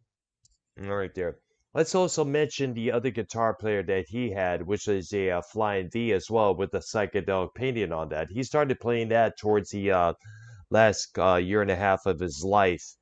And here's something else. When he did the Isle of Wight festival around early 1970, he just stood on stage and played. No gimmicks, no theatrical stuff there. He just standing there and played. And most of the audience were like disappointed because they were expecting this showman, this theatrical, this showmanship stuff there. And he just, I guess at that time he was getting disgruntled with all that there because when you do it for so long, it kind of like gets on your nerves, like right, playing the same hit songs over and over and over on stage. right. Yeah, you start to feel like a dancing monkey. Like locally around here, I got known for kind of being like almost like an Angus Young type of guitar player. Like I'll run around, Yep, I'll headbang, I'll move all around, and then you just start to feel like a dancing monkey sometimes. Like it's expected of you, and it becomes not natural anymore. That's probably what he was feeling. He probably just wanted people to appreciate his music and not his antics. yeah, exactly. Because a lot of those antics can take away from the music. People go see the antics instead of hearing the songs that you're playing. It's hard on your body too. It's not easy on your body to be running around like that with a guitar on your neck. It's kind of hard on your body. It was kind Here's of a funny. Speaking of Angus Young, I remember reading the magazine years ago that he said he is a lousy guitar player if he plays standing still. So him running around like he used to do, just is a way of. I guess it's kind of like a routine for him. Of course, nowadays he doesn't move that much because he's in the 70s. So, but yeah, he still moves. Yeah, him and Mick Jagger still moving on stage. They kind Yeah. of have to. It's their shtick. Yep. Mm-hmm. Big Jagger's old, but he still be getting it, man. He be getting it, man. I wish I He, had moves like that, man. Yeah. He must be doing Oh, something to keep himself in shape. mind if I come to your house and move like that in your living room, like Mick Jagger? You mind if I go on your coffee table and just start dancing like Jagger? You Oh mind? my gosh. I'll put on a good show for you and your wife. I Um, promise. well, I think everybody had a good list. I think But I'm so. down. Yes, definitely. We had a great list, each of four of us. Maybe next week we can bust out the guitars a little bit and maybe play a couple things. But yeah, maybe that won't be the I whole show. But agree. I hey, agree. It's been long overdue. We definitely got to do that. all right, Yo, all right. can we go down like a 50 or 100 list of like a Rolling Stone or a big publication and see what they think? and we can go. I mean, that could take up a lot of time and fill in the show pretty good. Mm. Kind of like how we used to do with Ark Brown. But like if we can look up Ark like a and Keith. like a 50 or 100 list. Right. Well, we have to do it in separate episodes because to do it one obviously would take way too long. So definitely we No, could we did it possibly have that. before. I know No, we could definitely that is definitely a good we'll see how idea. long we That's can for go on sure. it. All right. Or if y'all have any other, Paul 3, did you have another topic in mind, or? I'll put it in the chat. I really, on the ball, I'm not sure. I could say something generic, but I would actually like to think it through and get a good topic for us next week, Mm, or at least put my opinion in. But yeah, I'll have to think it through and put it in the Okay, chat. definitely. All right, there. So there you have it. Our top 10 favorite guitar players, ladies and gentlemen. All right. Yes, And sir. let me go back to YR for the Nine Inch Nails recommendations. We know Pretty Hate Machine, The Downward Spiral, the EP Broken. Also, check out Year Zero from 2007, the concept album. Check out the album with Teeth with Starfuckers on it. And yes, Marilyn Manson did tour with Nine Inch Nails. Manson was on the Nothing record label, which Trent started at the start of the 1990s.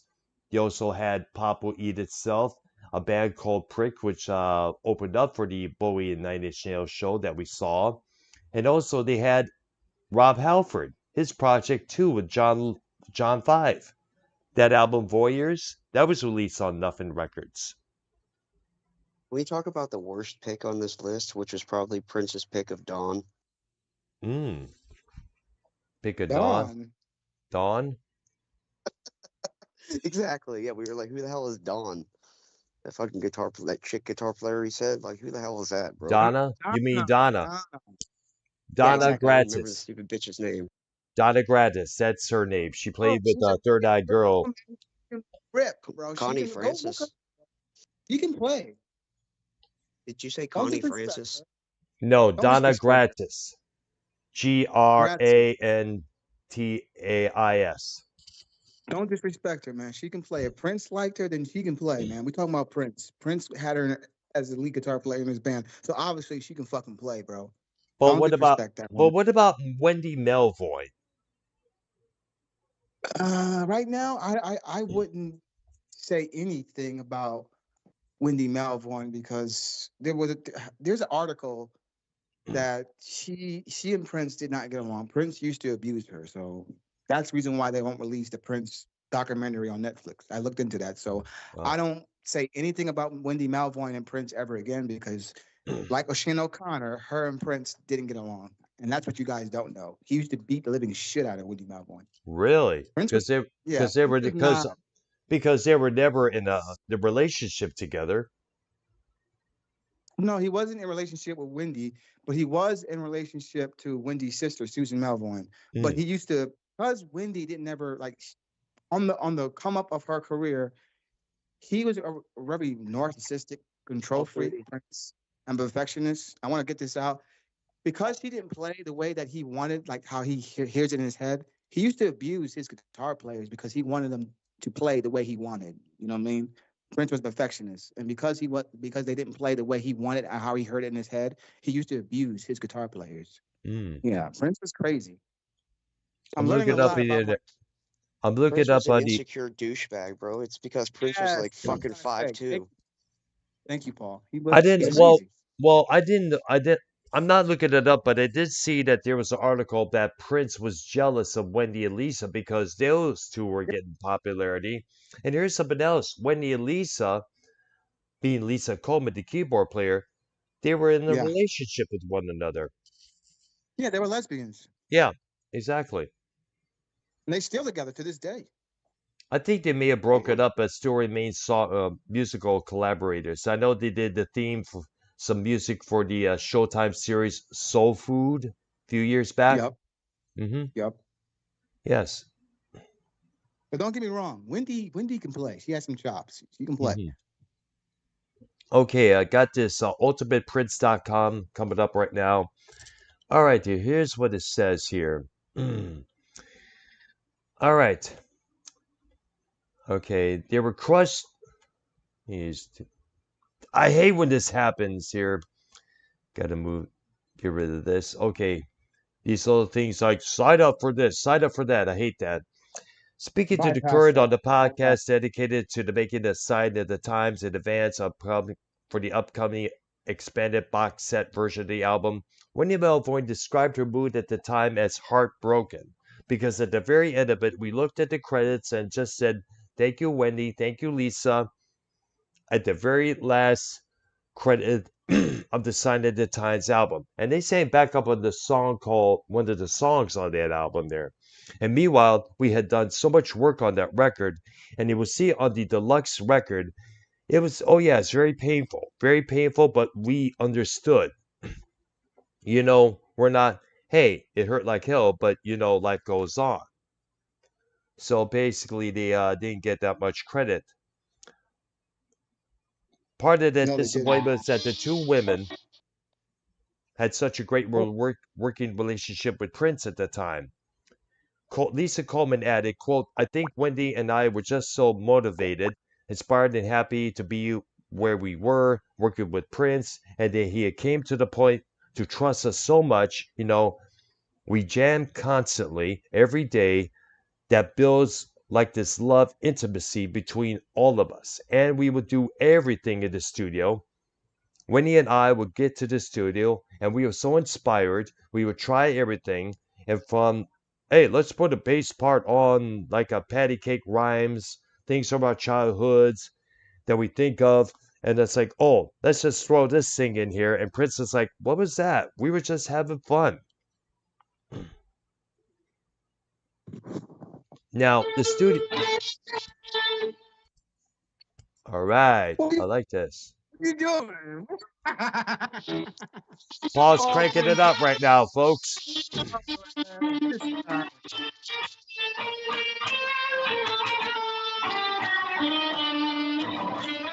Oh,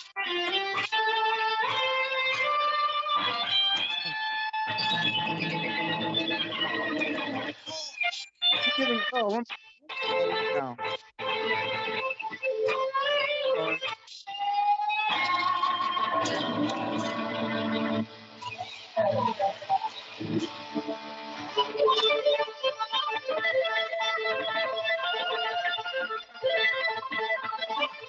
oh, he's challenging you, Earl. He's giving you a challenge.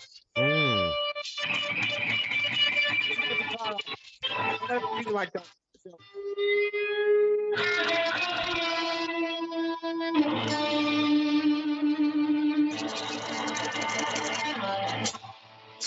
Oh, well.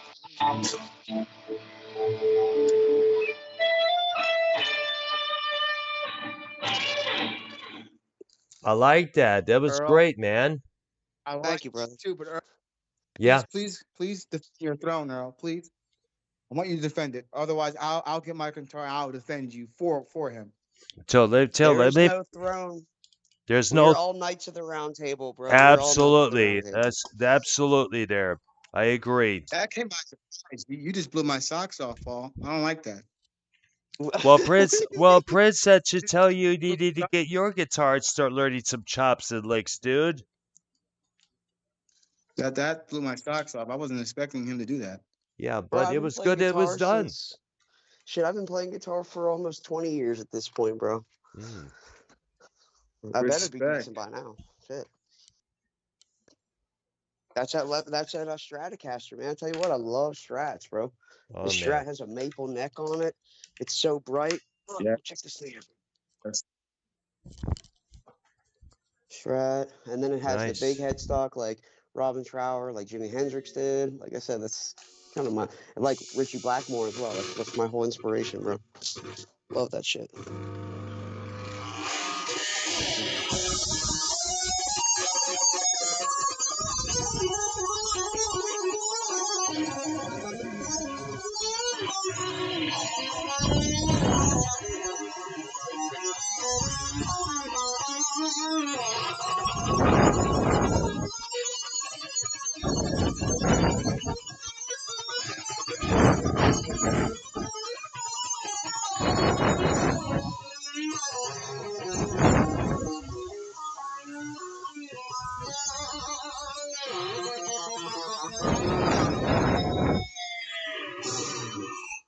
Here we go. Fuck yeah, bro. All right, Fuck there, yeah. definitely. I didn't get to see Earl on camera, but that sounded pretty good. That All right. sounded That was really good. awesome, bro. All The right, dive sweet. bomb and shit. All Don't do right. Crazy. that. Don't do that. Oh my God, don't do that. You give me goosebumps. Don't do that shit to me. Don't do that shit to me. Stop. Don't do that. Okay, YR, you are next. Is he here? Why are you next? And then If you're there. you as well, Fire's Prince. dead. Yeah, he's Why muted are right you now. there? He's muted right now. Hello? I'm not Hello? even set up. I got Oh, you there. set up. Oh my God. Why are? Okay. Why are we? Hear some chops. Nah, put your guitar on, Prince. Why are? You got to go. I have to get set up. I'm not even plugged in. Oh, it took me a second to get mine set up. Yeah. Okay, I'll we're do it next time. waiting. We're waiting. Give me a minute.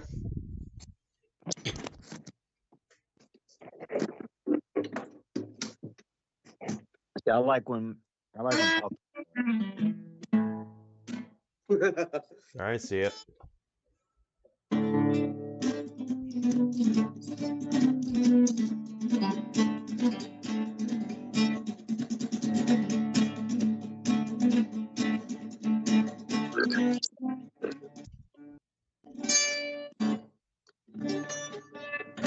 Acoustic guitar kind of sucks. I have to play this shit for a project I'm doing, but I love playing electric, bro. I'm not a big fan of playing acoustic out.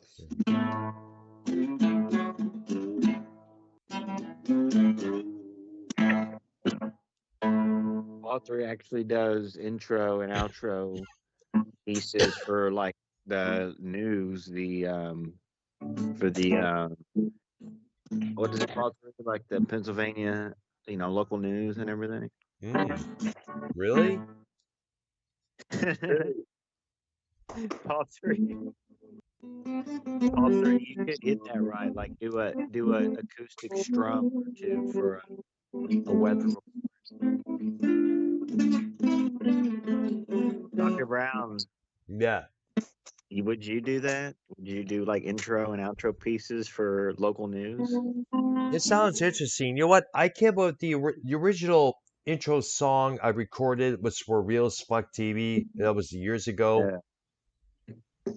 I guess what's his name? You saw me do a solo to the beginning of Shine On Your Crazy Diamond, and I decided, and he asked me to come up with something for Real as Fuck TV, and so I came up with something. He used that for every episode when he started.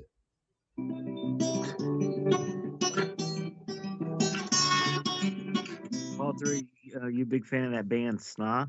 I remember hearing about him. Snot? Yes, I heard about him. Yeah, Snot. It was like one of them new metal type of groups with a party attitude there.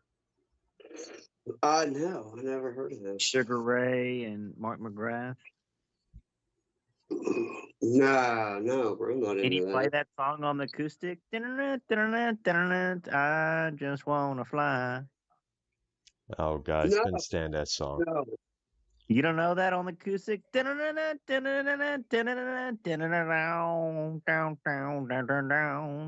love on fly. Send your love on fly. I don't know that one, bro. Bro, Sugar Ray rocks. What do you mean? Shit, this guitar's out too.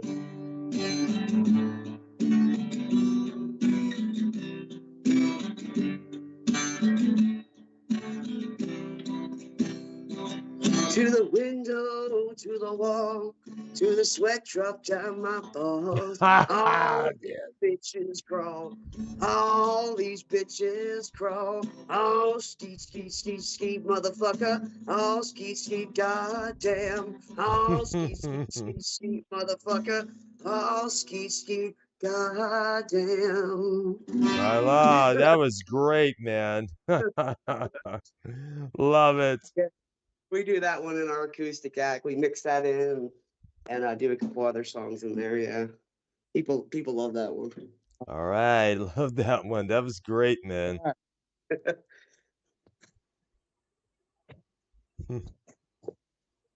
YR, it's your turn. All right. Paul is kind of looking like the Lord a little bit here. Here It's going. my Jim Caviezel cosplay. You have the Scout staff hair. The We John played, Bottom mustache. right? Yep. Put up, Mhm. if you paint your face white with black stripes, you look like Sting, bro. I got the Eric Clapton drug addiction too. It's all good. I have it all.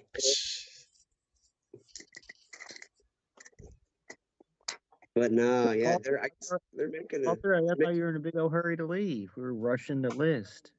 I was for a minute, and I still kind of am. My wife was kind of getting on me, but she went out to get a some ice cream or some shit at a like a custard place. Yeah, she left for like a minute, so that's why I was like, I bust the guitar out for a second.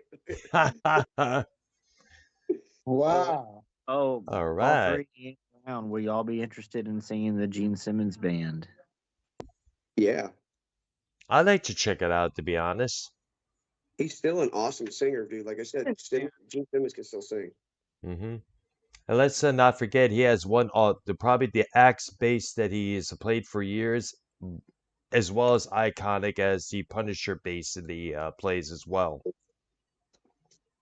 That is true. Yeah, yeah. And the Gibson Ripper too. I think he played early on. Mm-hmm. Yep.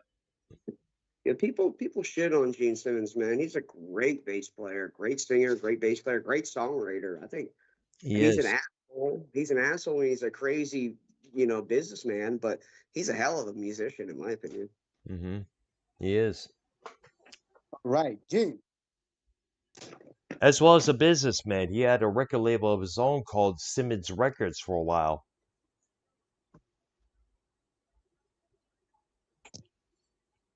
Yep, I see it there, Paul. All right.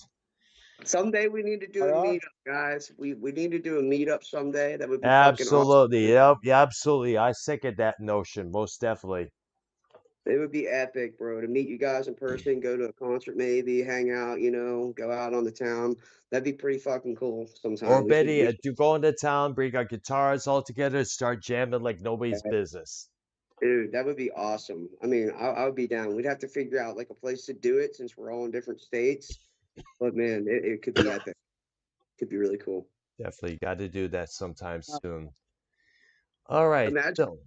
Imagine if we did a live Music Maniacs while we hung out. That would be Oh, awesome. that would kick the most ass. Definitely, absolutely. I look forward to definitely doing that sometime soon. I'll bring my phone. We could go live from there and bing, bam, boom. No stopping us. Send me your address, YR. I'll send you this patch. I got this medical MJ patch. I'll send it to you. All right. There you go. Do you have a patch for your band or no? We don't have patches. That would be super cool, though. Super cool. He'll probably take a photo, put it in the Skype chat of what patch he has. But I see that one he's got holded up of his band name. How expensive they are to get them made. That's a good question. Actually, I've never looked into it. I bet they're cheap. I don't know. I've never looked into patches, but that's actually a super, super good idea. Like patches are cool. Throw down 40 or 50 bucks and get like at least 20 patches, maybe probably more. Probably, yeah. That's not a bad estimation, to be honest. All right. I see all the things that he's holding up right now. Paul, you guys have any of these? You guys have this is a cone roller, bro. This will roll a cone Brown, you got the cone roller, brother? Oh, what again? What's it called? It's a cone roller. It rolls a cone joint. No, I don't smoke joints. I don't smoke altogether. Paul 3, can you strip guitar strings off the guitar and put new guitar strings on yourself? I do, yeah. I put my own guitar strings on, but what's cool is my dad loves to be my guitar tech. My dad has always supported my guitar playing forever. He's super cool with all that. He actually bought me my first guitars. He had guitars before I even played too. So my dad, I'll give him my guitar a lot of the times, and he enjoys to just like fix it up and get it ready for me. He does the old school shit. Like he still cleans it with lighter fluid, which is like an old school guitar player thing. Yeah. So he still does it the old way, and it always comes out great. But I'll do it myself if I need to. I mean, that's no big deal. Kind of a pain in the ass, but. All right. Brown, I'm surprised you don't imbibe in the medical broccoli. I'm surprised you don't kind of smoke. Really I surprised. never smoked. I was always told smoking was a bad thing, in terms of cigarettes. And knowing how much of a creature, a habit that I am, I would go way overboard. I would, Brown would those be like definitely. Brown would end up like Jimi Hendrix in like 2 years. He'd be like choking on his vomit and shit. And be like, oh fuck, we'd have a Brown memorial show. Oh, shit, yeah. Well, that's probably for the better, bro.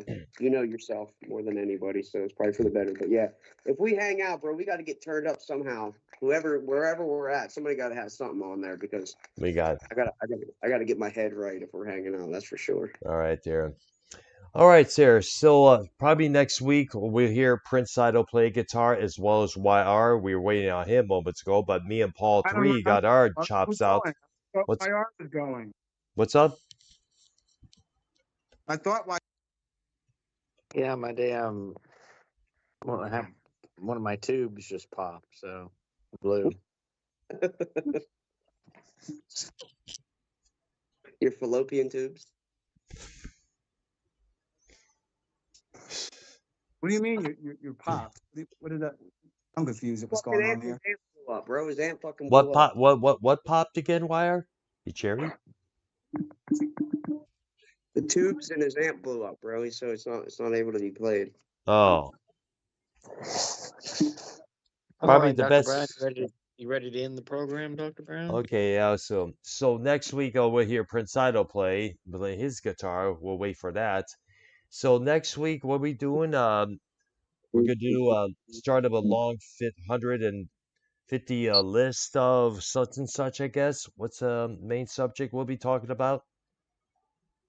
I don't know if we ever came up with a firm topic yet, so it might be still to be determined. We might need to go back to the lab and really think of something good. Maybe Well, that's my how opinion. about our favorite albums? It's not bad. I mean, I 50 could do that. favorite What? 50 Well, put this albums out that we already. loved. Should we do top five since 10 is a lot? Maybe we should do top five so we could kind of like get everything in there and talk about it. We could do that most definitely. That sounds like a good top-notch idea. Yeah. Definitely. Our top 5 favorite albums of all time. Ooh. Okay. I'm down for that All 100%. right, so am I, 100% as well. All right, All right. there. So this concludes our episode of Music Maniacs for this evening, folks. Thank you, everybody, for tuning in. For myself, Paul 3, YR, Prince Idol. Yeah, enjoy the rest of your Thursday evening. And everybody have a great time. And don't forget to subscribe to my channel, hit that like button and that notification bell. And we'll see you tomorrow night for